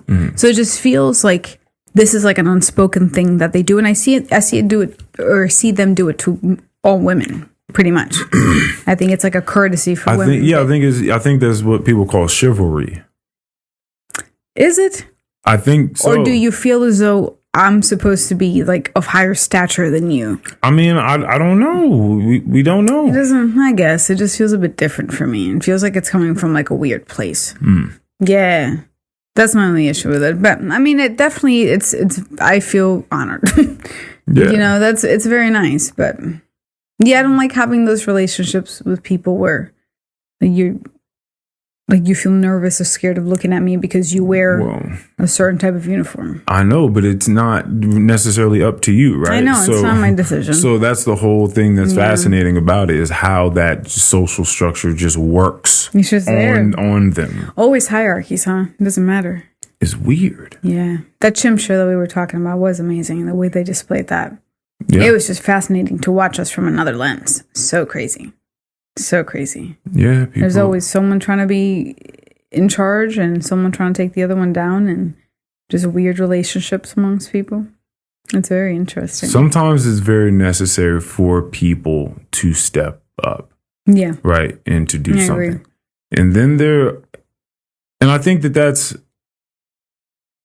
interesting when people feel like, you know what, this is not being done well. Like this isn't me, but I know that I could do a good job or at least better than what I'm seeing. Like, fuck, I got to do it. I was walking through the parking lot the other day and I saw a bumper sticker that said, so when does the voting happen? 2024, I guess. Maybe. We should know that. Or I think, but either way, I think it said 2022 on it. But either way, it was any full functioning human being 2022. And I thought that was fucking hilarious because that just means let's put someone somewhere in power that is just a cool human. Can we just get like a decent, full functioning, like just keen, sharp, decent human that wants to help people? It's interesting that can't really happen, right? Like it could, like it can. Yeah. But this is what I'm saying. Like when you have people that will just want the power, that's a very particular type of person. When you have people that are trying to stand up and be like, yo, I think I need to do something because, or I at least need to try. Yeah, things are not making sense. Then that's like the third party that no one's voting for. That's like the independent party. That will never be. Those are usually like those types of people, Yeah. But if you're usually on the left or the right, you're gonna have to. And I guess a lot of people you're gonna have to please some people. Yeah, but to get there, who actually really wants to become a president as well? Like maybe you do really want to help, but do you want to give your life to that? Like even if you could feel like it's the highest honor. Like I'm going to try to arise to the highest, most honorable position, and I'm going to exist there. I'm going to dedicate my life to making this world a better place. Yes, man. Some people take that to the highest of places. Like, I'm going to be president. And then you get there and they take you in the back room and they're just like, listen here, motherfucker. Like, this is what we do here. Yeah, like go ahead, get in line. All that cute shit you was talking about on that campaign. Let me go ahead and tell you, you might get one of those done. Probably not. Maybe, because we don't really fuck with you like that right now. They fuck with you, but not us. So, no, man. Interesting. Yeah, essentially working for someone else and being in charge of an insurmountable amount of people. That's why the king of Bhutan, like that fucking seventh dragon or whatever the fuck his name was. I know I got that wrong, but I like that one. But whoever that guy was that decided to give up his kingship to the people, right, and implement the national gross happiness to ensure that everybody was as happy as possible, because that was their currency. That was the most important thing. That guy's a different type of leader.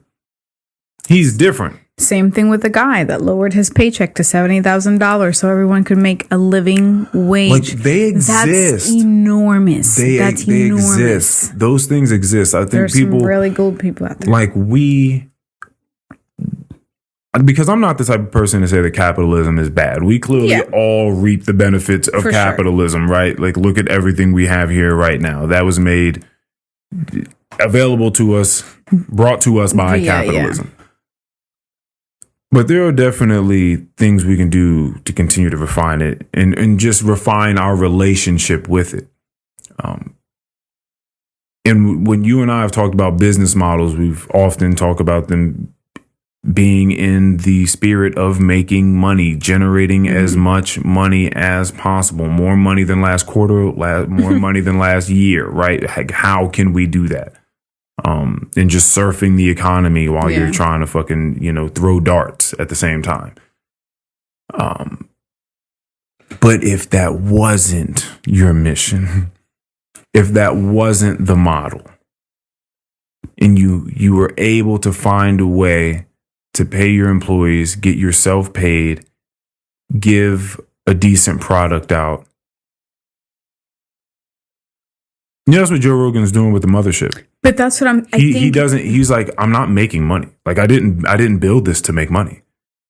I built a place where I get to break even and all of this magic gets to happen. Like, that's what I wanted, to make a place of magic. Yeah, but so many people can do that with those, because so many people do have the means. They just decide not to. Because I know, but how cool would it be if we were more incentivized, right, to do that, to make environments where people could thrive and like gain inspiration every night or every day, and you just took a pay cut in order for that to happen. Like, you're breaking even, but you're doing this thing for sure.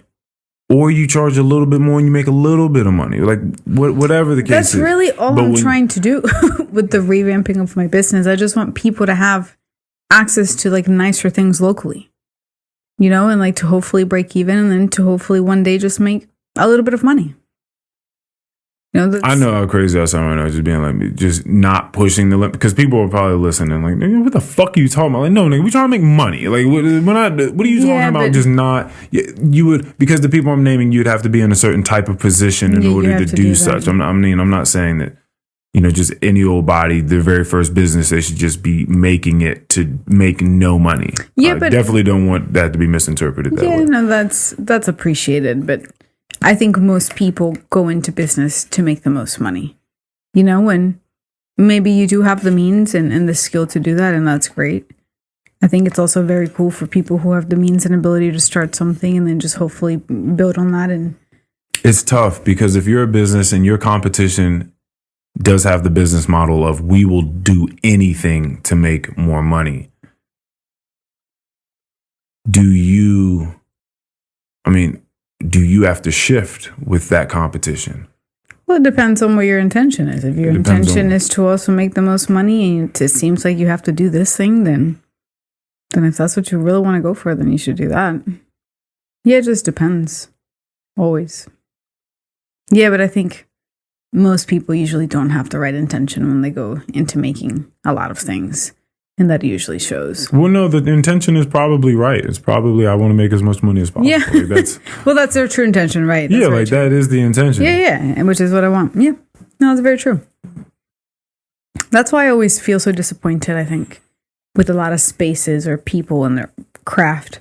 Because you have someone who may be really good at like gathering other artists to put together maybe DJ Khaled? What you talking about? Yeah, like, or a comic book, or DJ Khaled. Yeah, just someone who has a little bit of talent, but is just a really unpleasant person. Oh, okay. I was like, where are we going with this? Okay.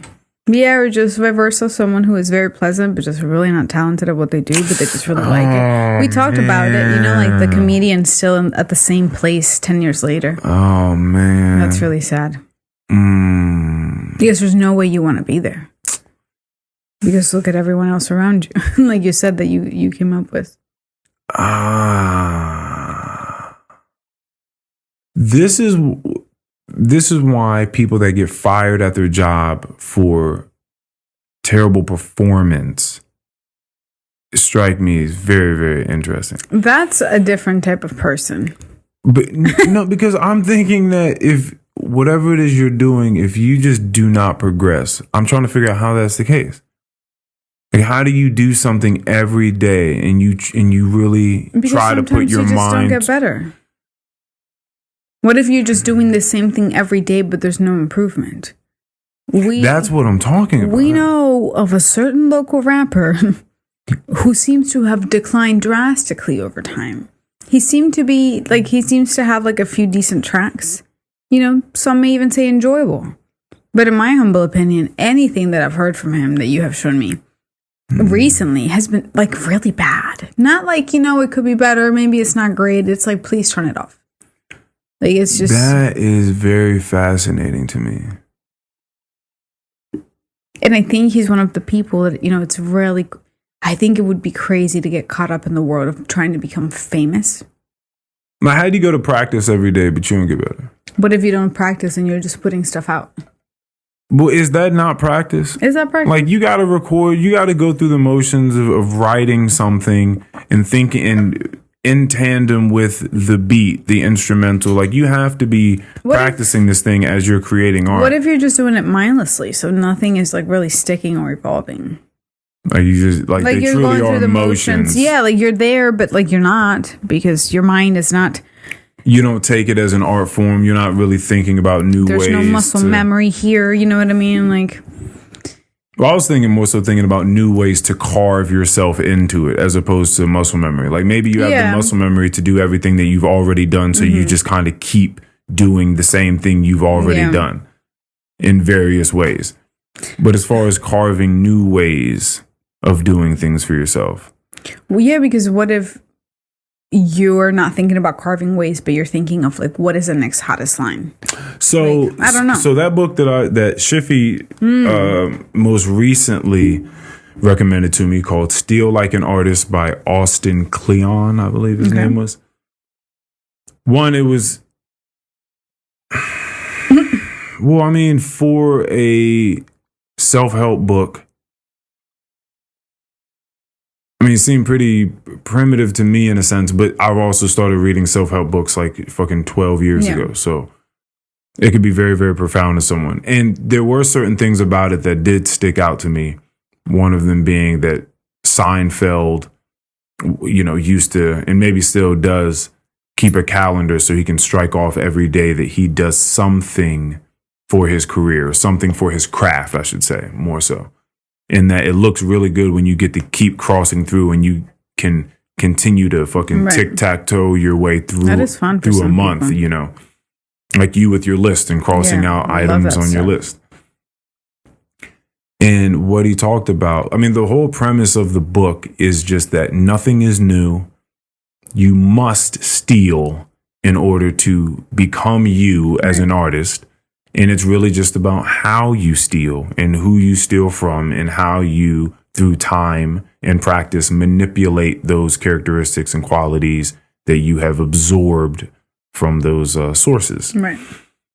And they talked about opening yourself to many, many sources and then having some weird family tree where you think about where so-and-so in your family tree and so-and-so from over here, like what would they make if they came together, right? And made a baby, quote unquote, all right? A piece of art, whatever it is you do. Right. Like, what would it be like? And So I think about absorbing things from everywhere. Cartoons, video games, philosophers, scientists, dancers, conversations, whatever. It doesn't matter. It doesn't matter if it's in this world or in the dream world or in the psychedelic world. It doesn't matter. It's all there for consumption. Right.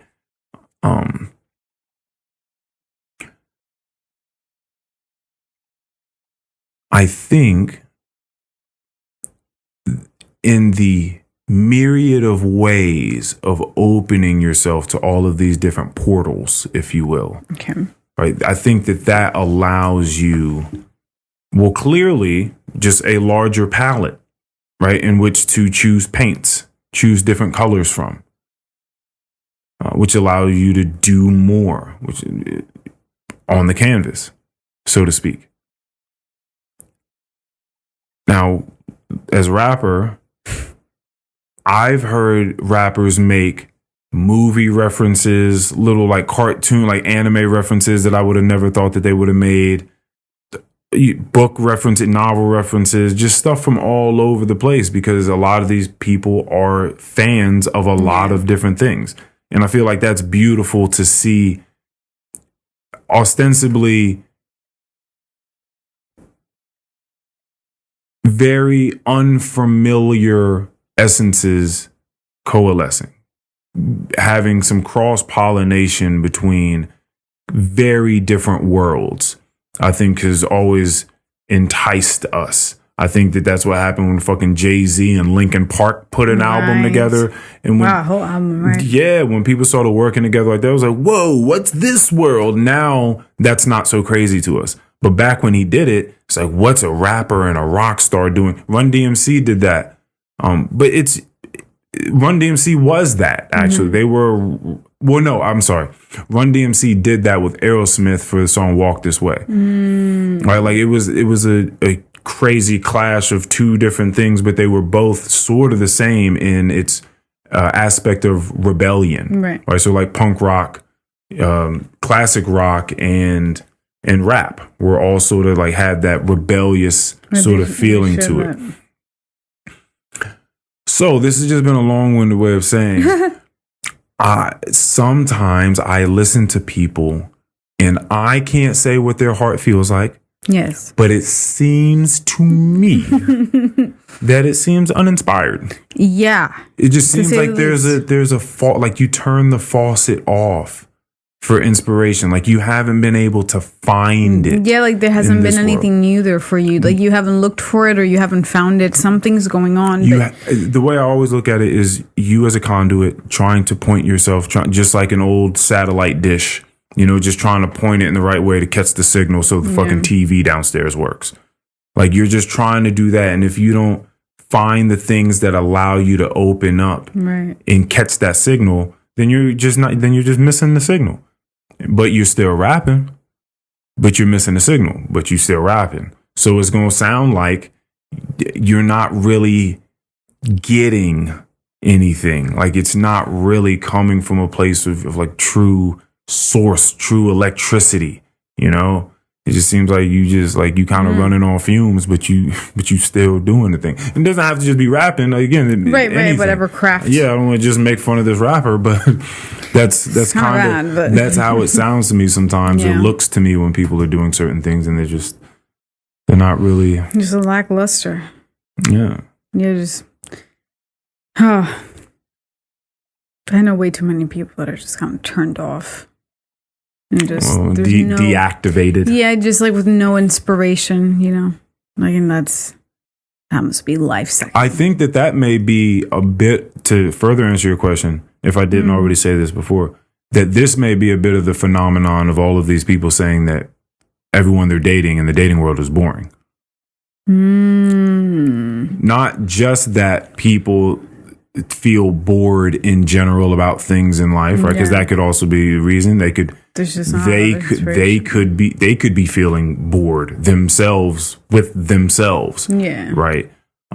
They could, as I also said, just not be seeing the other person at all.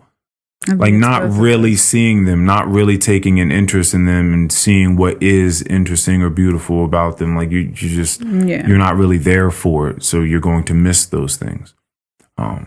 Yeah, I think like that reminds me again of the experience with the server last night, that if we were not the people that we were, that could have been a very off-putting situation for another couple, you know what I mean? And for that person as well.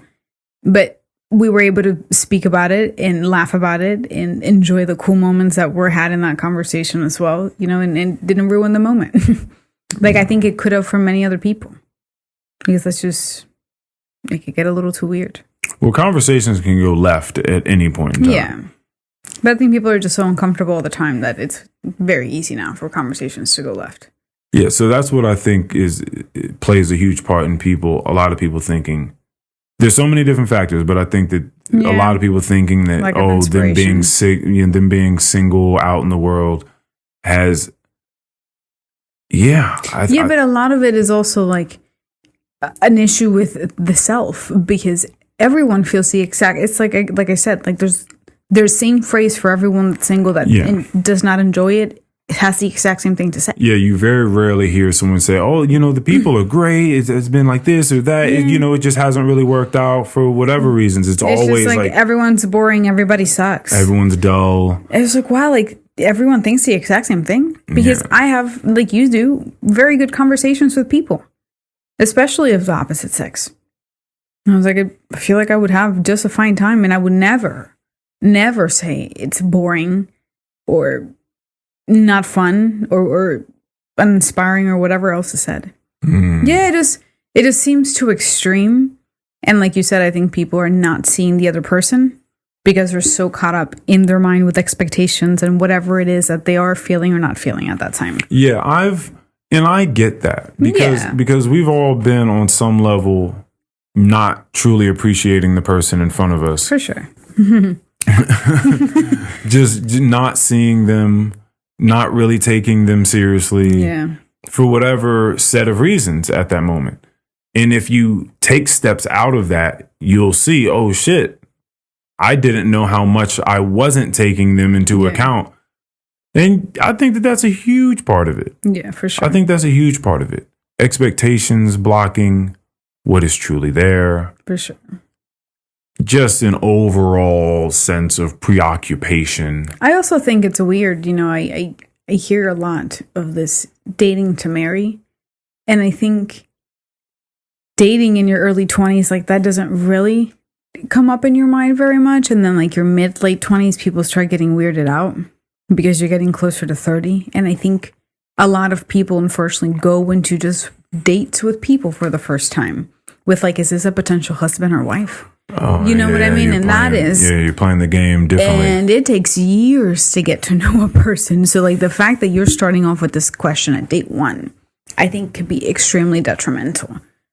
Because, like, it's so crazy. It's so wild to just start there. And I think many people do. Like, are you a potential life partner? Date 1. That doesn't sound very good to me. And thankfully, I've never started anything that way. Well, there are a ton of social pressures that go into that. Yeah. Like, I've known quite a lot of Christians, and... That's a tough one. The Christians, they be funny, because they be getting to it. Christians are really, really funny, because they know exactly what they're looking for. They want someone else that's praising God, and lives this certain lifestyle. If you see people at big churches, it's so funny to watch. So many people are dating, they're going to... You're spending most of your time around them. It's a community. Like whether it's at church or you guys are having some retreat somewhere. Or just activities outside the church. Or there's a barbecue. Or like they're spending a lot of time around each other. And when they get together, they get together. They're I'm just saying, they're trying to get married because you have people at the church looking at you. Like and I don't even know if they conceive it that way, but it's just it's built into the culture. Like you're getting with this person to be a life partner. You're not getting with them to fuck around. That's not even an option. And I think more than that, for someone who grew up in the church, I also fantasized about finding a God-fearing husband. Yeah. And I think it's true because I grew up in the church. Right. So I was looking for that at one point in middle school, of course. Yeah, but that's hilarious. Let's say that you do grow up with this person and you do go to middle school together and now you're 18 and you're still in church. all these years later, and you're semi-attracted to each other because you all you've ever known, you're more than likely going to get married. I saw so many of those. And not to say that's always the case, or maybe most of the time, but that certainly happens. You know what I mean? You're around people and you really want to believe that they're from God, and that they're just there for you. Like this was meant to be. I will say this. I've met quite a lot of Christians. Mm-hmm. And when they take it seriously, they're usually really nice people. Oh, no, they're very nice people. And so if for the most part, like on a micro level, and even macro at this point in time, I don't know exactly like what issues we're having with Christianity per se, right? Christianity right now. I don't want to go into the other religions because then it might get dicier. I'm not certain, but I think traditional Christians hate gay people. And okay. Or they don't, there's no acceptance unless there's like a new age Christian church. Yeah. Where they make exceptions. Yeah, because that has to happen, right? Like we're getting younger people are getting older now, and there's it's like a different gay Christian churches, and there's just churches that they scratch that part out of the Bible essentially. Like we don't talk about that one anymore. So it depends. But it's very nice to meet people that just follow these very strict rules. Yeah, because it's just keeping them in line. But they keep them in, and it's very cool to meet like those old timey Christians that have followed just the Bible forever. It's very cool. I saw this lady, one of my mom's best friends, lifelong Christian. She was like out with my mom, hanging out, dancing at all hours of the night. She found Jesus in like her early 20s, and like she left all her friends, and like she changed her lifestyle completely. And she started going to church, and like they still were her friends, but she would never did the things that they did. They hung out in different spaces now. And she's the one that got cheated on by her husband after like 24 years. It was the craziest thing. And this woman pulled herself out of the most horrible depression by her faith. Like she was such a believer that I saw a person just completely believe in the power of Jesus Christ and go through one of the hardest situations of her life. Came out blossoming. This is like maybe 10 years ago, 7 years ago. Yeah, a bit over 5. And still of that denomination. Still. Oh, and now even more. Oh, yeah, I was about to say. Because, this was fortified. I was about to say, because if she made it through under the name of Jesus Christ, she made then it through. Then at the end of it, when you get through it, then it's like, oh, that was him. I think of her as a fairy. She's always had this beautiful, long, curly hair. Her name is Montserrat Cuevas. She goes by Monse. Montserrat. That's such a great name. It was very cool. I grew up surrounded by a lot of very hardcore believing Christians, but then I also had her last name was Cuevas? Cuevas, as in Isn't cave. that cave? Yep, Montserrat Los Cuevas. Yep. Damn. She had a crazy ass brother who was like constantly just like living on the beach outside, and he was like a real caveman. It was just hilarious. Yeah, that was always a joke about his last name. Hold on a second. So you knew some people where one of them was just running around on the beach. Yeah, just like a shirtless, like a hobo, but like his house was like 10 minutes away. Okay. Like, because you live in town. Her, who is a fairy of sorts. Well, she's not a fairy. She just looks like one to me. Yeah, just like the fact that she's a hardcore believer, and she just has like the most beautiful, long, curly, dark hair. She just looks fairy like. Last name is Cuevas, but yeah, no, it's very interesting. But you also have those really annoying Christians like my grandfather, who verbally abused my grandmother for I don't know how many years, and was a horrible father to his children. But the biggest Christian, a pastor for 30 plus years. And the biggest racist, like he taught his children to be racist. I couldn't fathom. Because first of all, my family, like his side of the family, no one acknowledges this man for what he truly was. Right. Like everyone realized he was a piece of shit, but no one really wanted to talk about it. Like instead of acknowledging that he treated my grandmother like garbage, they wanted to celebrate like the 47th anniversary. And I remember asking my dad, I was like, why would they do this? The 47th anniversary of their marriage. Like they wanted to celebrate like the biggest year they've ever done. I'm like, oh man. I'm like, no one wants to talk about it. See, that's lunacy. Yeah, no, so that's that type of shit I'm talking. That's that kind of fucked up shit. That's that world I can't, guys. Like I can't participate. I'm so sorry. I'm so sorry. We just don't walk call around me. and we say hello. Just and don't. Yeah, like let's just not. It's right? simple. Like don't hit me up so that way we don't even have to go down that road. Because I don't want to spend my time doing that. Yeah, don't do that. Don't do that. Yeah, wow. No, not if I know you're abusing someone. I'm not going to come celebrate and throw a party for you. I'm not going to do it. Yeah, like they were making a big deal about him when he was dying. I was like, that's your father. I was like, you go see him. I was like, I'm good. I was like, I didn't even know this man. What did they ever ask you? Why don't you want to be a part of this? Yeah, my dad like asked me to go, and I was like, no, I'm not gonna go. I was like, I'm not gonna go to his. I told my dad, I was like, if you bury him, did you tell him why? Yes. Okay, that's what I'm trying to get to. Like, did anyone know how you felt about it?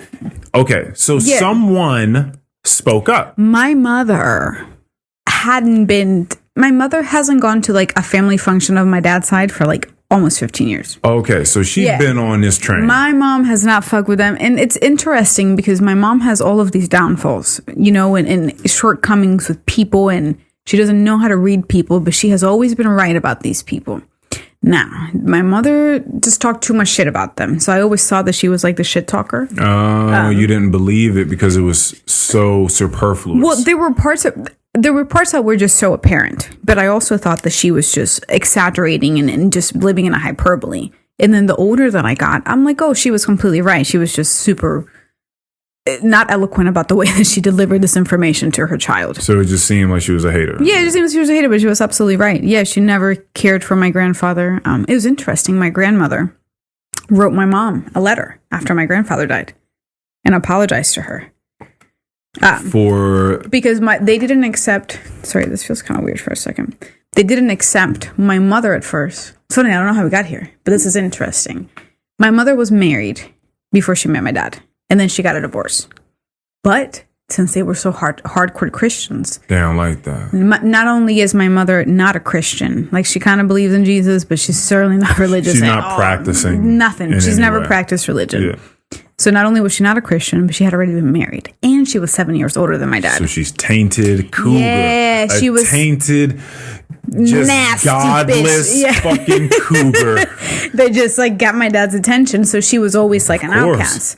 But what's peculiar is that my parents are now coming up on 28 years of marriage. All of his brothers and sisters have failed marriages. Most of them are unsuccessful, poor children. You know, many tragic stories about my family. So, you know, my mom is prideful that she proved them wrong forever. And anyways, that letter, my grandmother just apologized for. She acknowledged the fact that she did not treat my mother fairly. And my mother has always been. Wow. My mom has a lot of shortcomings, but she has so many cool things about her. Wow. And my mother has always supported my grandmother.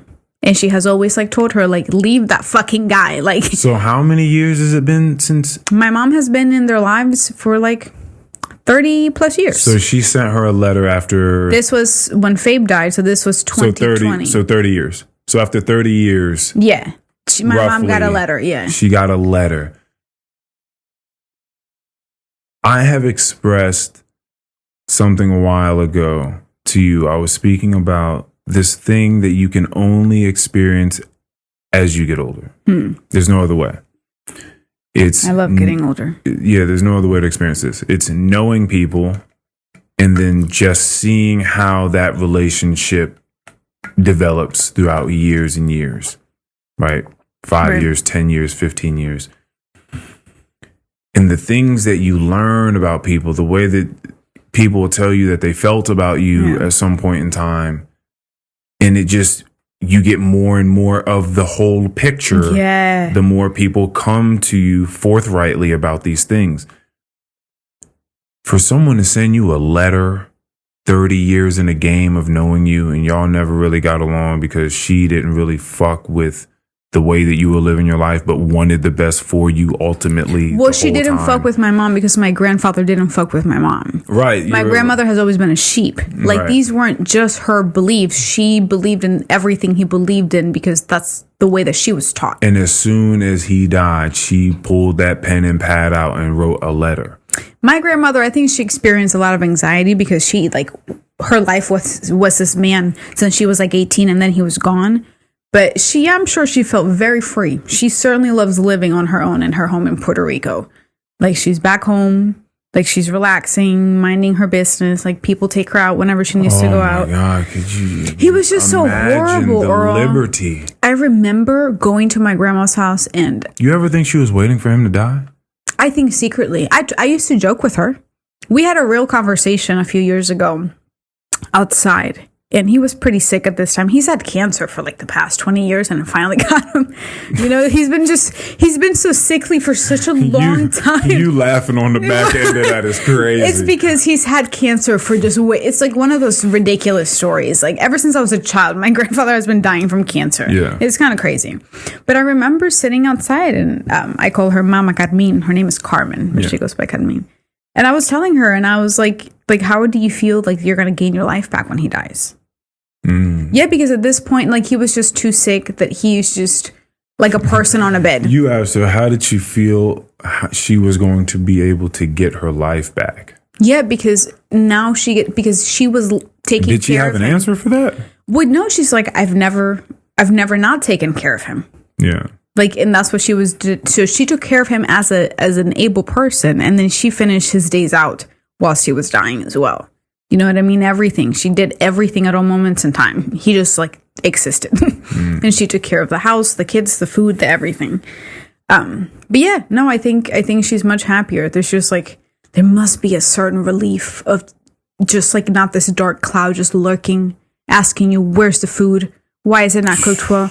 Earl, I used to come over to the house and he would yell at her and he would say something like, all right, like, why is there not drinks available for the guests? Get everybody that. Like, that's where the joke comes from. Yeah. Like, he was always like expecting the slave to have things ready when guests came over. If she served us food, maybe like she forgot to bring us napkins because she's done everything for hours.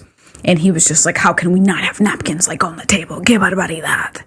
Wow. And yeah, that's like the run. Like, if you ask anyone on my dad's side of the family, like, and for the people that don't speak Spanish, that is like a how barbaric, like how primitive, how literally barbaric. Like that is the exact description of that you said that. Yeah, so it's interesting. All this stemmed from there's very amazing Christians that it's phenomenal to just watch and meet these people, and there's some shitty ass people that will do things in the name of the Lord. And that was the best part. Everything was in the name of the Lord. Yeah, he was a hardcore Christian. My people revered my grandfather. Dude, he's one of those. See, that's one of those. He's one of those motherfuckers. See, this is getting back to this same type of person that wants to run out for president, right? Like, most of them. Don't get him. When you are, because that's a position most humans never get to be in, where you're in the center of a small town. Everyone knows you. Everyone reveres you. Everyone comes to you for answers.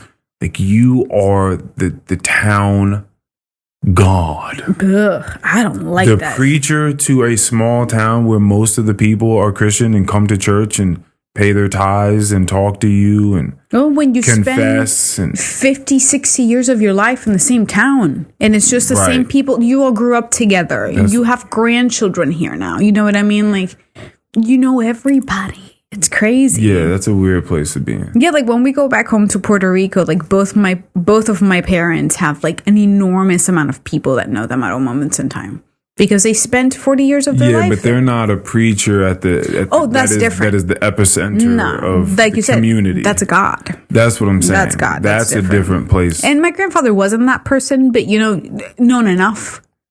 You know what I mean? Like, he wasn't just like this random person. Yeah, but this nigga started thinking that he was a prophet of sorts. Oh yeah. Or I mean, that's wild. Yeah, live that life, to treat your wife that way, and who knows what other just weird shady shit he was doing. Oh, I'm sure that there was physical abuse, but to then many degrees for sure. Probably. Okay, zipping up that robe, stepping. I mean, I don't know how them niggas was dressing over there. Yeah, just like a regular suit and tie. Yeah. Oh, y'all just put the suit and tie on. Yeah. Okay, yeah. You're right. So sometimes it depends. Either way, putting that fucking suit and tie on and standing in front of these people, just preaching screaming, the good word. Yeah, it's crazy.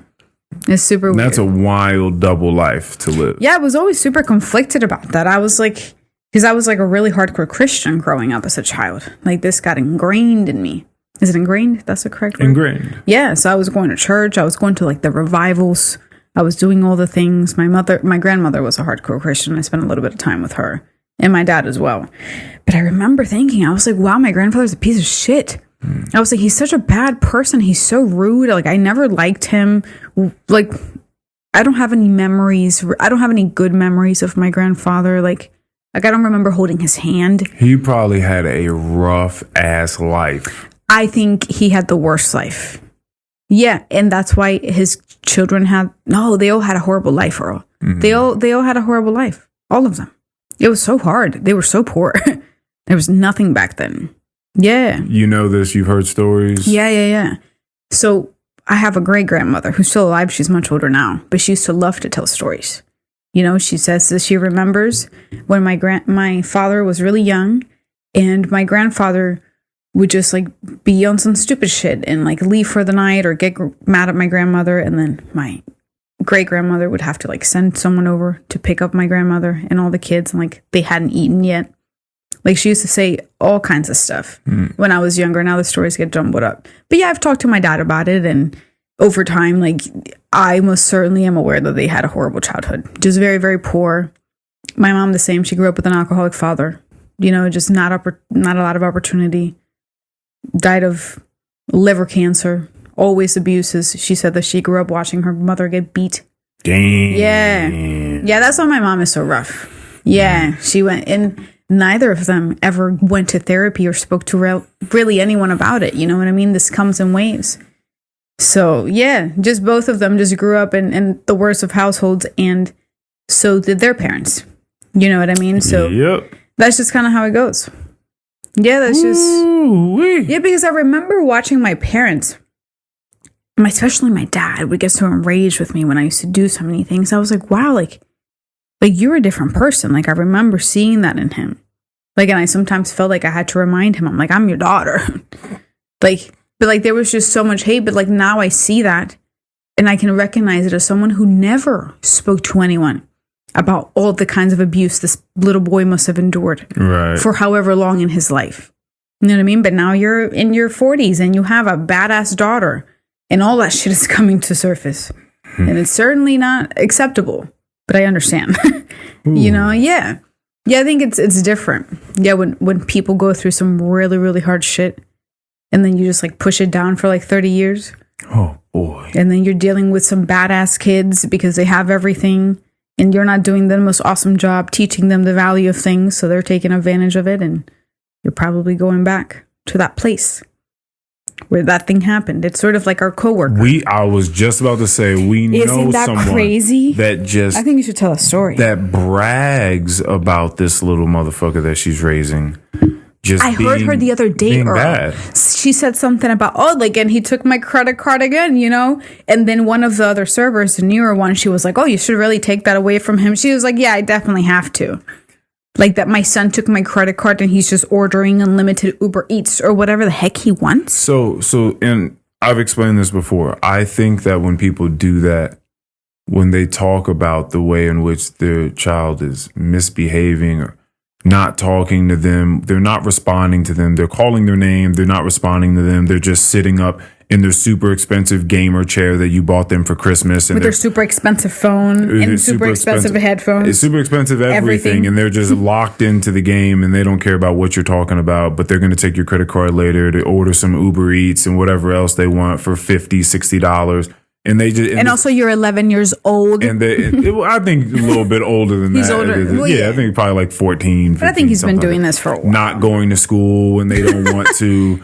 Just coming up with dumbass excuses as to why they can't come into school. Just doing all sorts, just whatever. That's whatever. So unacceptable. But the parent is sort of bragging and laughing about it. And the only thing I can come up with is that they had a rougher childhood, in which they had to work very, very hard for everything that they now have. And for them to be able to have a child that can do these things that they could have never dreamed of doing when they were a child is a huge accomplishment to them. So they brag about their kid being a little asshole. Yeah.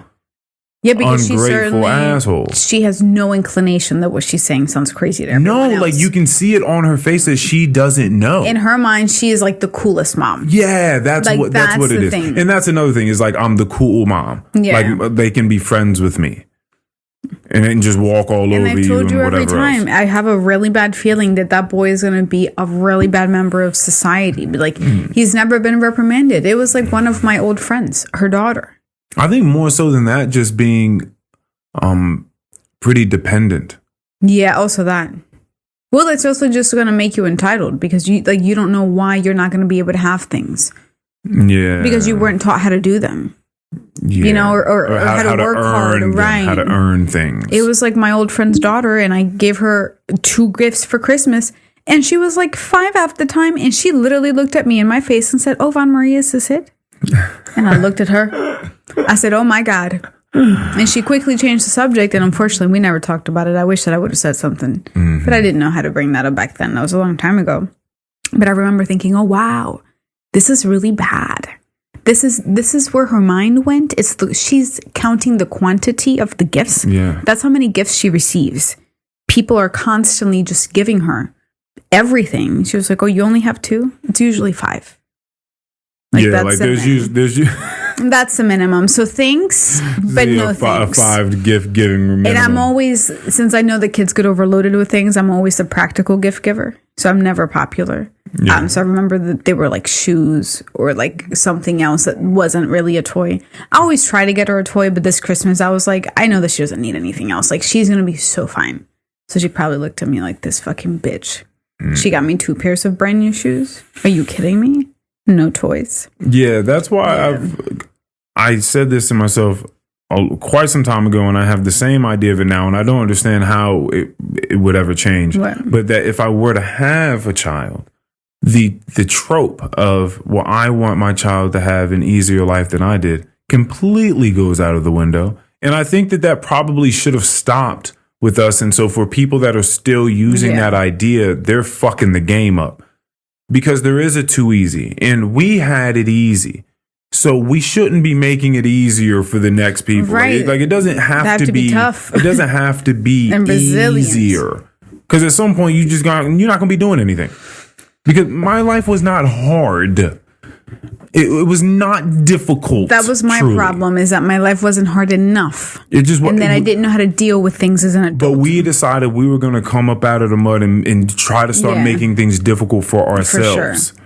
Right? In order to build that character. We knew that that's what you had to go through to get there. So we started doing those things.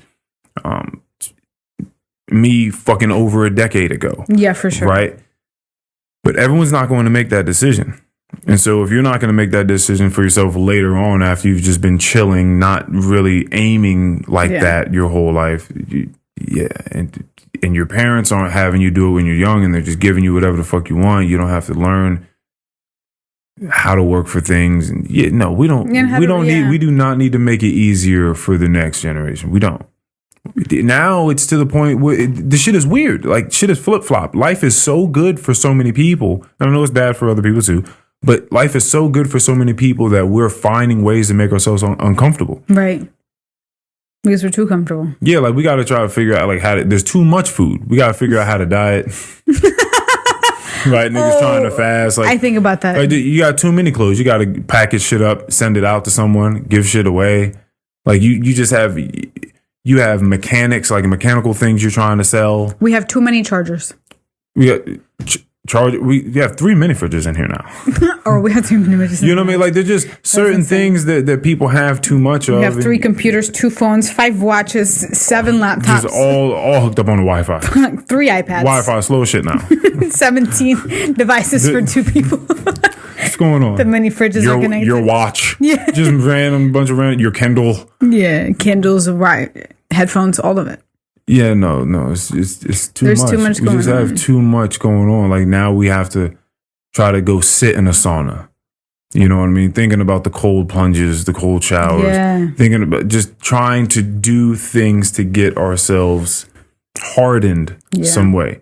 It would be the same with the kids. Like now I got to find a way to make life hard for you. Like life is too damn good. See, that's the thing. But if you don't try to put reasonable obstacles in front of them, then if you're not conscious of that, then their life is going to be easier than yours was. But that's just like a crazy undertaking. I know it's crazy, but if you're going to have children and your life has been great, I'm going to have to be cognizant of putting reasonable obstacles in front of them. Like, it's not just you get a car because we have the money and I just give you a car at the age of 16. Like, no, I'm also going to need you see you work for that in some sort of way. And they're going to have to be goals that you hit for things. It has to be.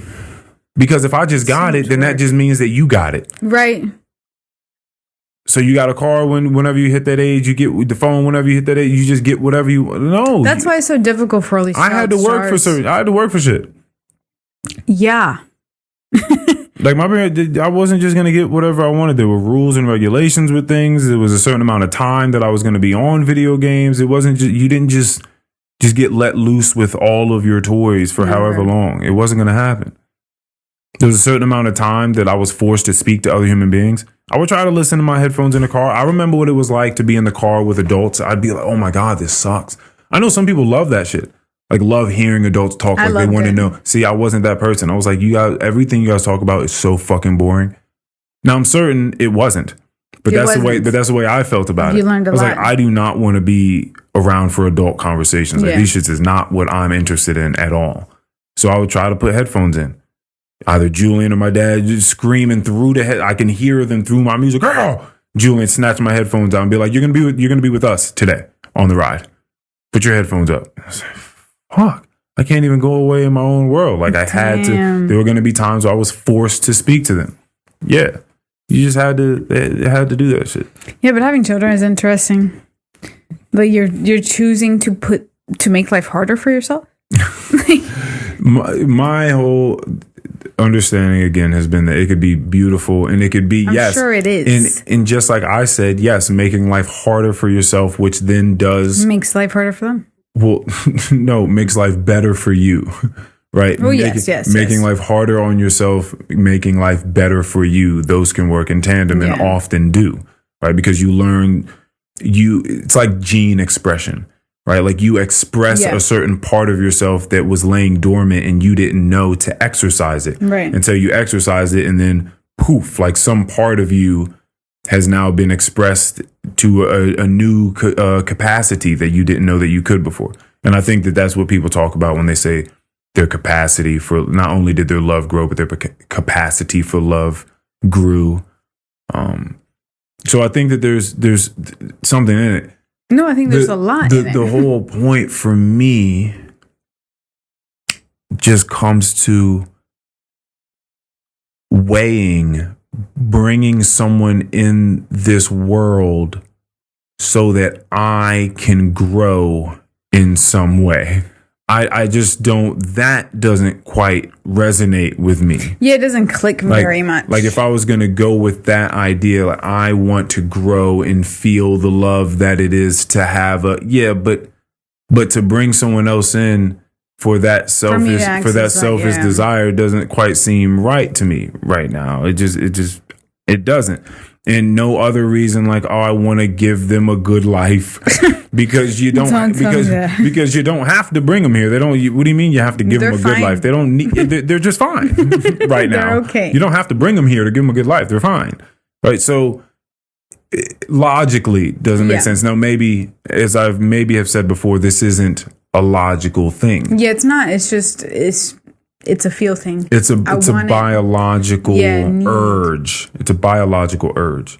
Yeah, for your bloodline to carry on. I feel very thankful that I don't feel as attracted to this idea as some people that just really, really crave having a child. Even though you love babies. I love the babies. You know I love the babies. Smelling babies. Touching them, looking at them, pointing at them. I just love a baby. I love a fat, chunky baby. Oh, man. Little baby toes. You know, those are my favorite. I love the baby toes. They're so cute.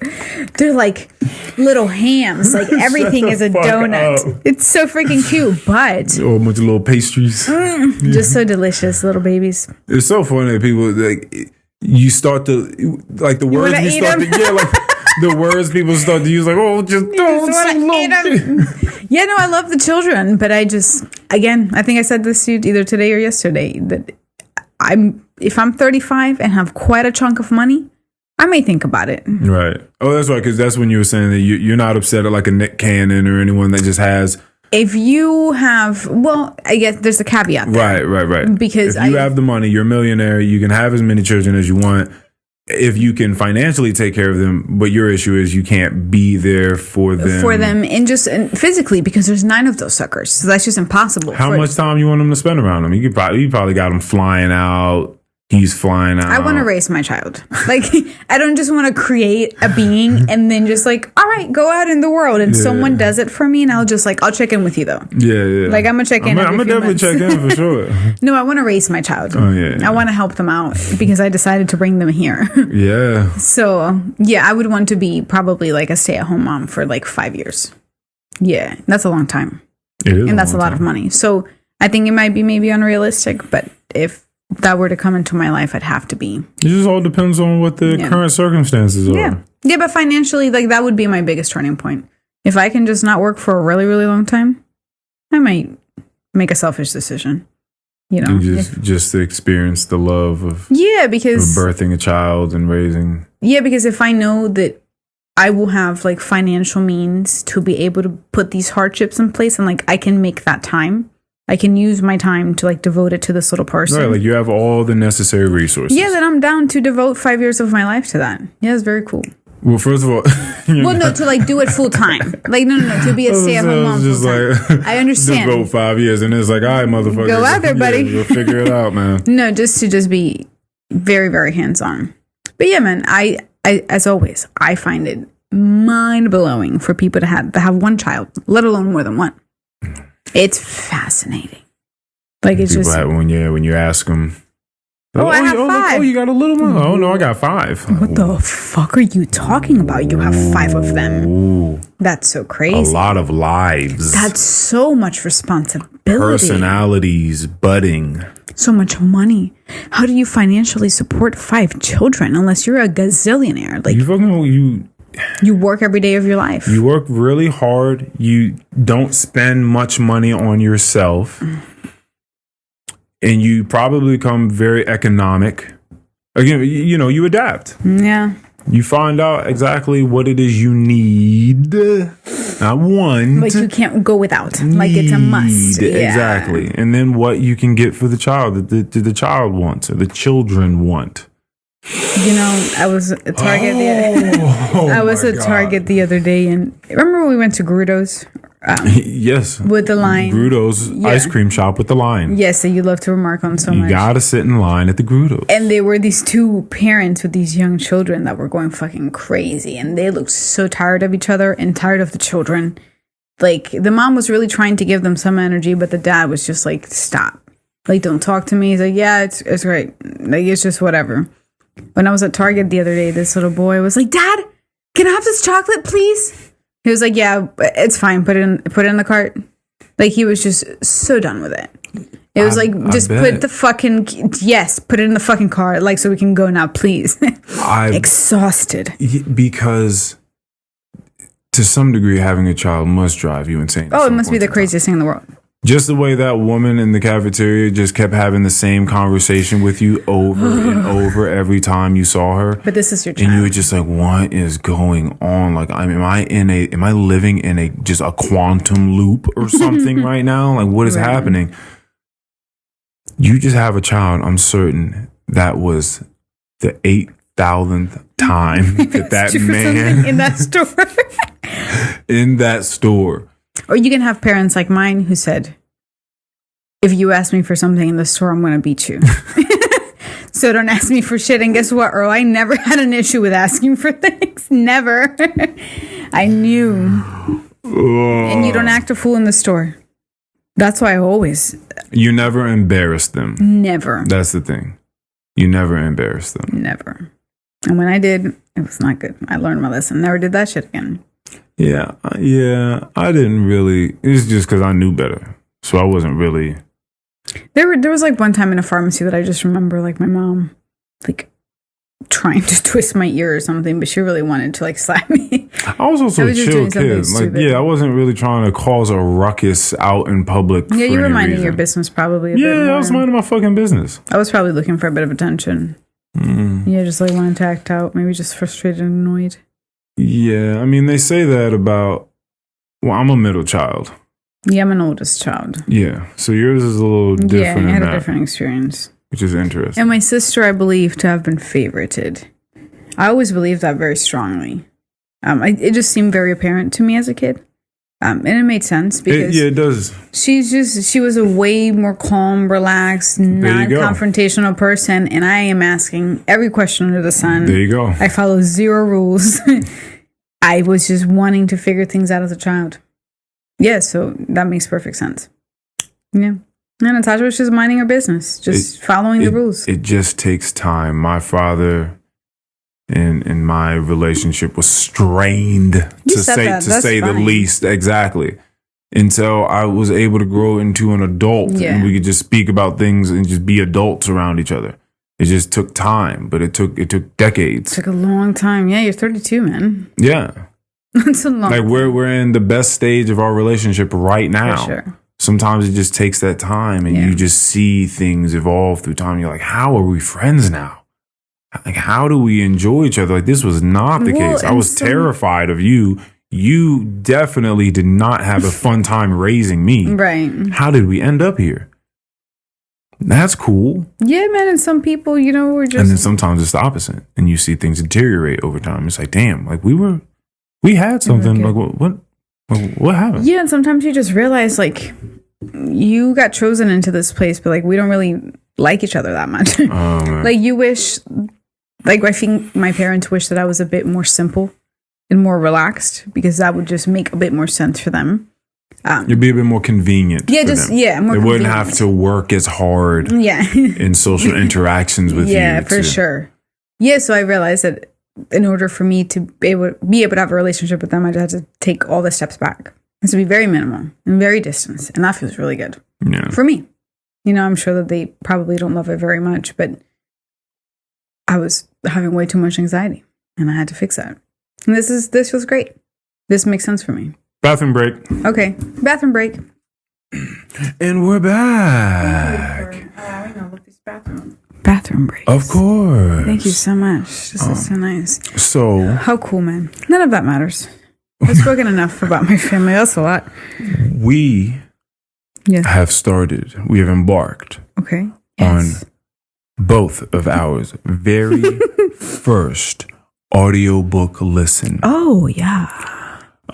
Bullshit Jobs. Right, which we heard about also off the JRA from, and what's his name again? I love him. He's so funny. Forgot his name. Is it John? It's definitely not John. Duncan Trussell. Duncan Trussell. It's definitely Duncan. I don't know about the last name, but Duncan. It's just Duncan Trussell. Okay. And he spoke about this book that came out some years ago, and it is called Bullshit Jobs. I forgot the author's name. Oh, yeah, no, I don't know Sorry. that. But he does the audiobook. He reads the audiobook. He's got a decent voice. He's good. Right? He's good. He's engaging. He's funny. He's engaging. He's cool. It's a different experience It's a different experience. First audiobook. So what are you feeling about the difference between audiobook and I don't know if I choose it as a preference. Do you think it would be different if it wasn't a nonfiction book? If it wasn't? Yes, I thought about that. I think then maybe nonfiction books are meant to be, for me at least, on Audible versus these ones. Like this sort of information, I think I would retain it in a way better way if I was like absorbing it through my eyes, like visually. Well, okay, so what you've been saying before is that fiction would be better for you. Like I would be able to enjoy an audible experience. Yeah, fiction. Okay, because you're not necessarily. If someone was just telling you a story. Yeah, I'm just listening to the story. Like I don't really have to work hard to just retain all of these details. But this is a very interesting topic, and like there's just a lot of research and a lot of terms thrown around, and like I want to know what this word means and what is it relating to in context to everything here. Like, like I don't want these things to just escape. And so I feel often like when you're reading, you have your dictionary app ready to go. Yeah, and I'll sometimes write the words that impact me the most. I have a note section on my phone where it's just a bunch of notes and their definitions or words and their definitions. I mean, as you listen to him speak, you could type those things into your notes and then come back to them later. Yeah, I could. Yeah, but like it's different when you're listening, because like you hear the word and then you have the thought.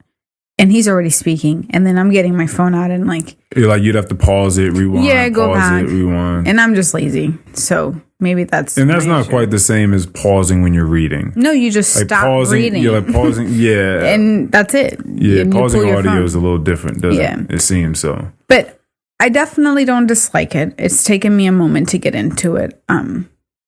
Yeah, it's a different experience. Overall premise being that there is a large, I think he said like 37% in this study, in this survey throughout the U.S. And there have been other places where it's higher. It could be like 40% in places around the world.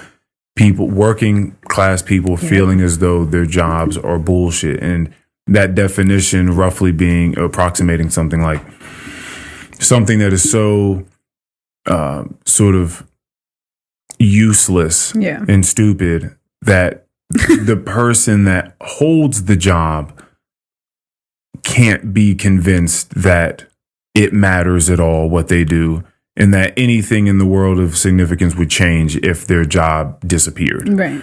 So it's an interesting definition, and he also clearly speaks about the ambiguities or the retorts that people may have towards that. Exactly. And so it is interesting how he tries to look at all these different sides, and he takes the criticisms of people and his theories here. Because he does ultimately say, listen, I don't know how everyone feels about their jobs, but these surveys and the things that we inherently feel that we can't always thoroughly explain indicate that a lot of us feel like our jobs are bullshit. And not shit jobs, as he makes the distinction, just a job where you're actually usually working hard, but you don't really get paid well. And it's not revered, it's not held high that you do that thing. Right. And how sometimes it's the working hard that is the thing that devalues the position, which is interesting. Right. Like a janitor, for sense. Like we all understand that we would like the place that we work in to be very clean. And we want it to be the most clean. And you have this person that works very, very hard to do this thing, but yet somehow they're supposed to be a behind the scenes, like the guests shouldn't see them type of person. But they're also just generally looked down upon. Yeah. Yeah, in that position, it's interesting that it usually attracts a certain crowd of people. You know what I mean? Like there's a few. You mean like a certain demographic of human beings that do that job? Yeah, like you have people that just come from very interesting backgrounds, like sometimes like intellectually challenged. Yeah. You have people that don't really speak any English whatsoever. So well, I suppose it is a sort of position where you probably don't need much of, credentials. I think you just need like 2 hands, 2 feet. I guess I don't. You know what I'm saying? Like I don't really know. Like what else? Like what else you would really need for that? And so that's that makes sense. At least at work, I'm so aware of that. I've always made it a point to know every one of these people's names.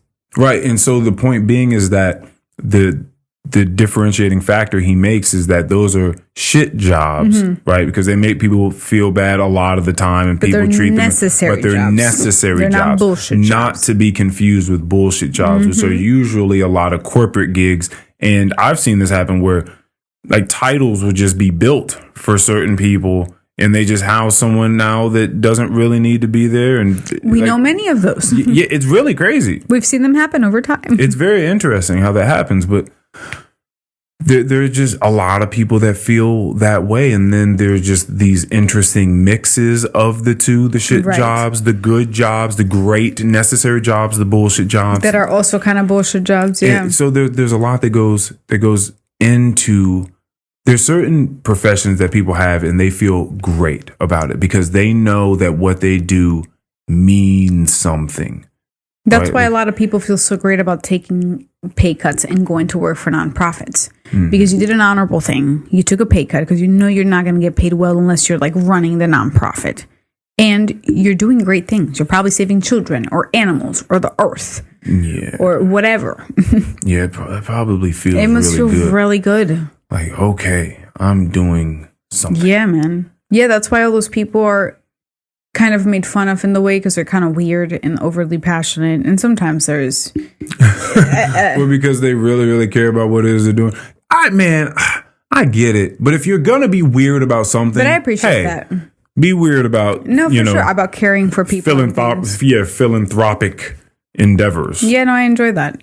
I think that's nice that people do feel so strongly about things. I think sometimes can get excessive. But for the most part, it's very cool to see.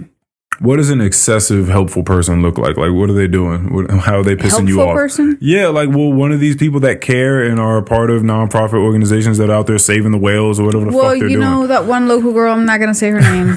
You know exactly what I'm talking about. So when I moved to South Riding, by the way, I love South Riding. Beautiful community. Lots of like 50 plus people. It's great, quiet, relaxed. And there's this girl by the certain last name.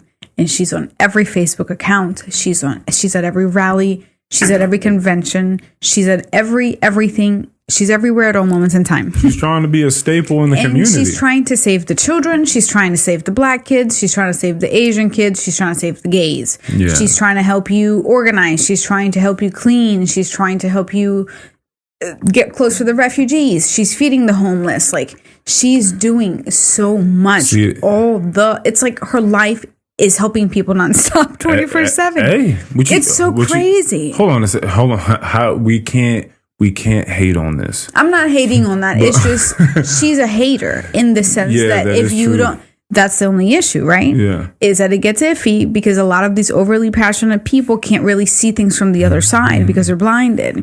So she was like, "Oh, you don't repost Black Lives Matter? You're a fucking racist." Did she? She said some shit like that. Let one of those fly off. She also, because she also told us during COVID, I showed you that one, that if you did not get vaccinated, you were essentially like putting everyone's lives in danger. In what a piece of shit that you are, little germ rat. Yeah, and she uses a lot of curse words when she's upset. Like, she's not very cute about it. Yeah, you know, she's not very cute. But she's also just helping so many people all the time. So she's doing all these great things, right? But you're also kind of a hateful person. Yeah. So it's interesting that coexists. Hey, listen, I know for sure, because if she has all of that energy in her, and that amount is going towards actually helping people, and hopefully she's actually helping people, because I also don't know what that means. We don't know. Like, what is she really doing? Right? Is she just posting? Is she out here for real? You know what I'm saying? Like, I don't really know what that means. I have no idea, but you could just be throwing a bunch of links out and @ing people and hashtagging stuff, and maybe you shop, maybe you pop up, you know, at a woman's book club every couple of weeks or something like that, but aside from that, you're not really. What's crazy? Oh, but we did see some videos of like her out at a protest, or I think she's out with the people, all of them. Yeah. Because what I'm about to say is that whilst I name all those things, in my mind, things have just been popping off that I haven't even said. Like, she does so many things, is insane. Like, she's really out here with the people. Like, it's just so crazy. Yeah, she's also a hateful person. It's very interesting. Yeah, I think she's really out here helping. I think she sometimes may help a little too much. I like that. I'm gonna let her keep doing it. No, for sure. I don't want her to stop. Maybe just stop being mean to people that don't want to help the way that you do. But other than that, for sure. Yeah, do all those things.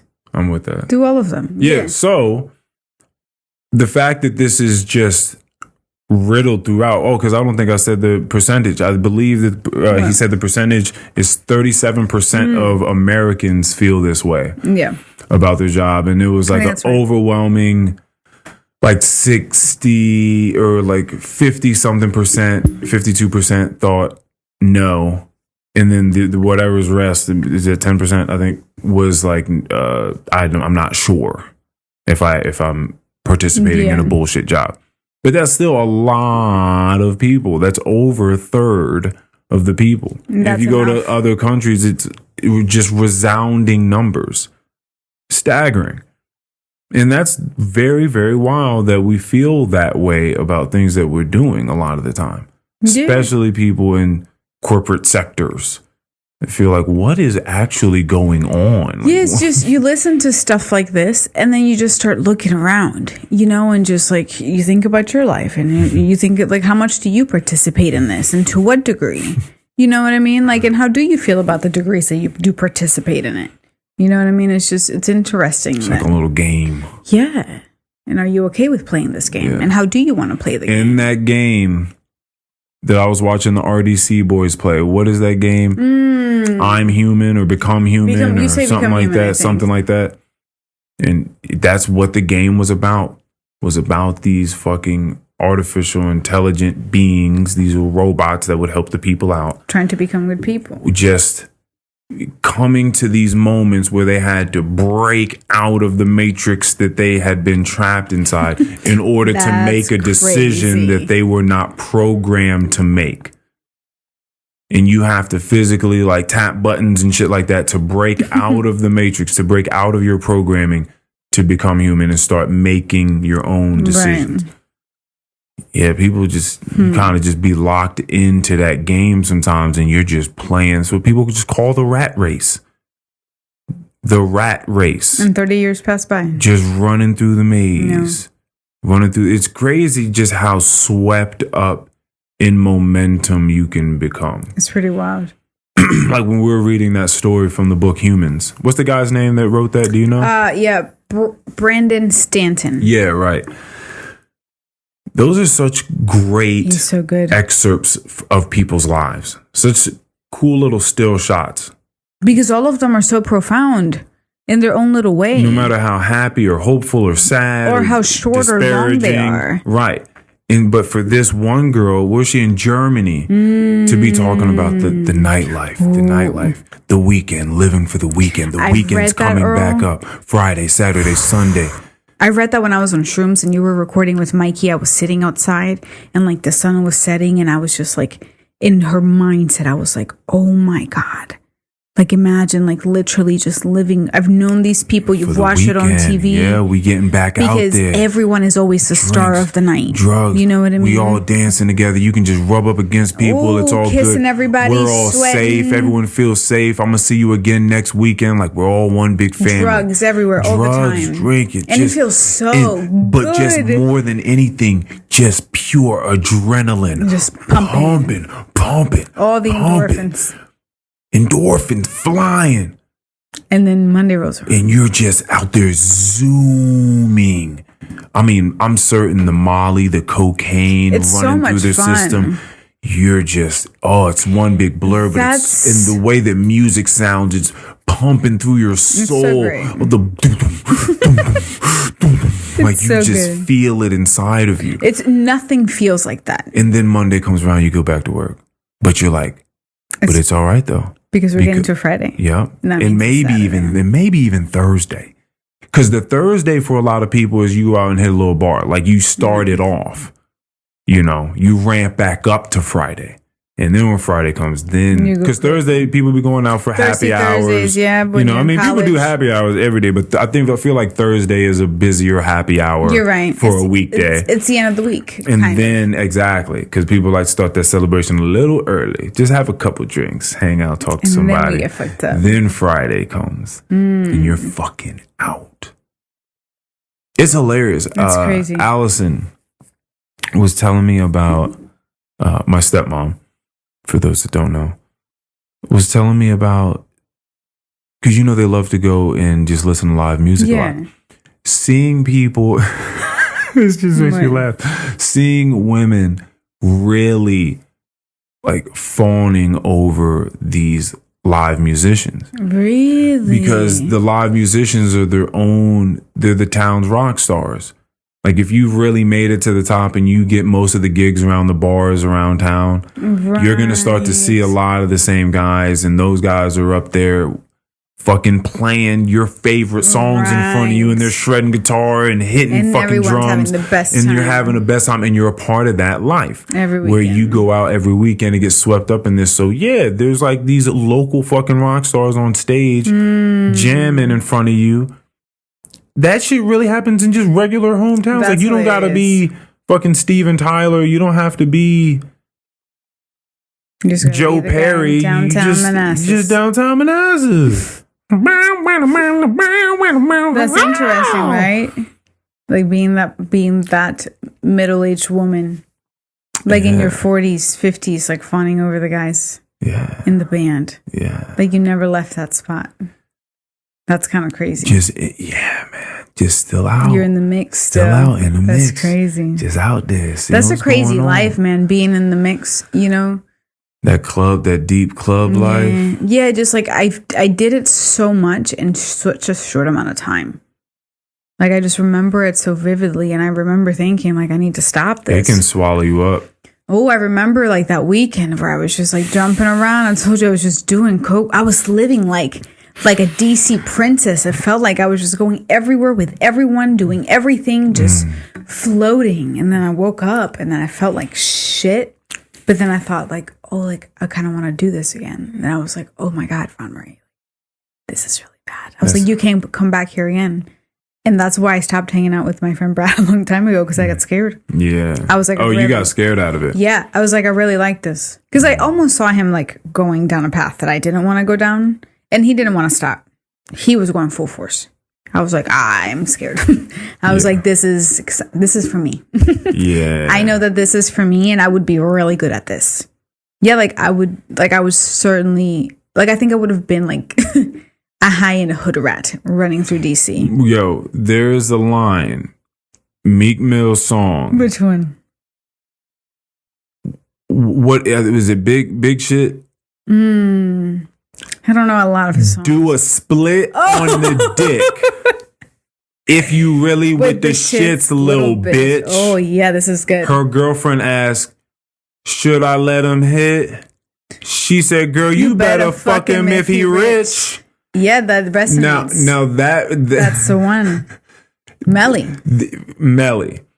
This energy. It's unlike any other. It makes you feel alive. There's, again, I think unless you've gone to gay clubs, you can't really feel that energy. I don't think this is a gay club thing. I think that's very strong. I think that plenty of people that are listening to that Meek Mill song are not at the gay club. But you don't play that. I don't know. There's something about doing a lot of drugs in a club. I feel like that is just a little bit more than coke. Okay. That feels different. Okay. And I feel like most people, like when you're around them, they're just either really drunk or on coke. Like you have to go to like the kind of, not the regular everyday All clubs. I'm saying is that these lines, you could be completely sober. Yeah. And they resonate with certain people. Oh, just like that part. Yeah. There is something about the, I don't know, rebellious nature, the free nature of just like, yo, I'm going to go have fun. I'm going to fuck this dude because he's rich. Because I fuck a lot of broke dudes. So why don't I fuck the guy that's rich? But you know what's crazy is that there's something about hood rat energy that people like. Yeah, but what's crazy is what I'm trying to say here. I understand that. But what's even crazier than that is that you don't have to ever like have even come close to hood rat energy to hear something like that and think, oh, I kind of like how that sounds. I know, that's what I'm saying. That's what's the craziest part about it. There's something about that energy that people just want to give themselves to. You know, I found myself the other day, because I don't listen to music often on the way to work. I like to listen to podcasts.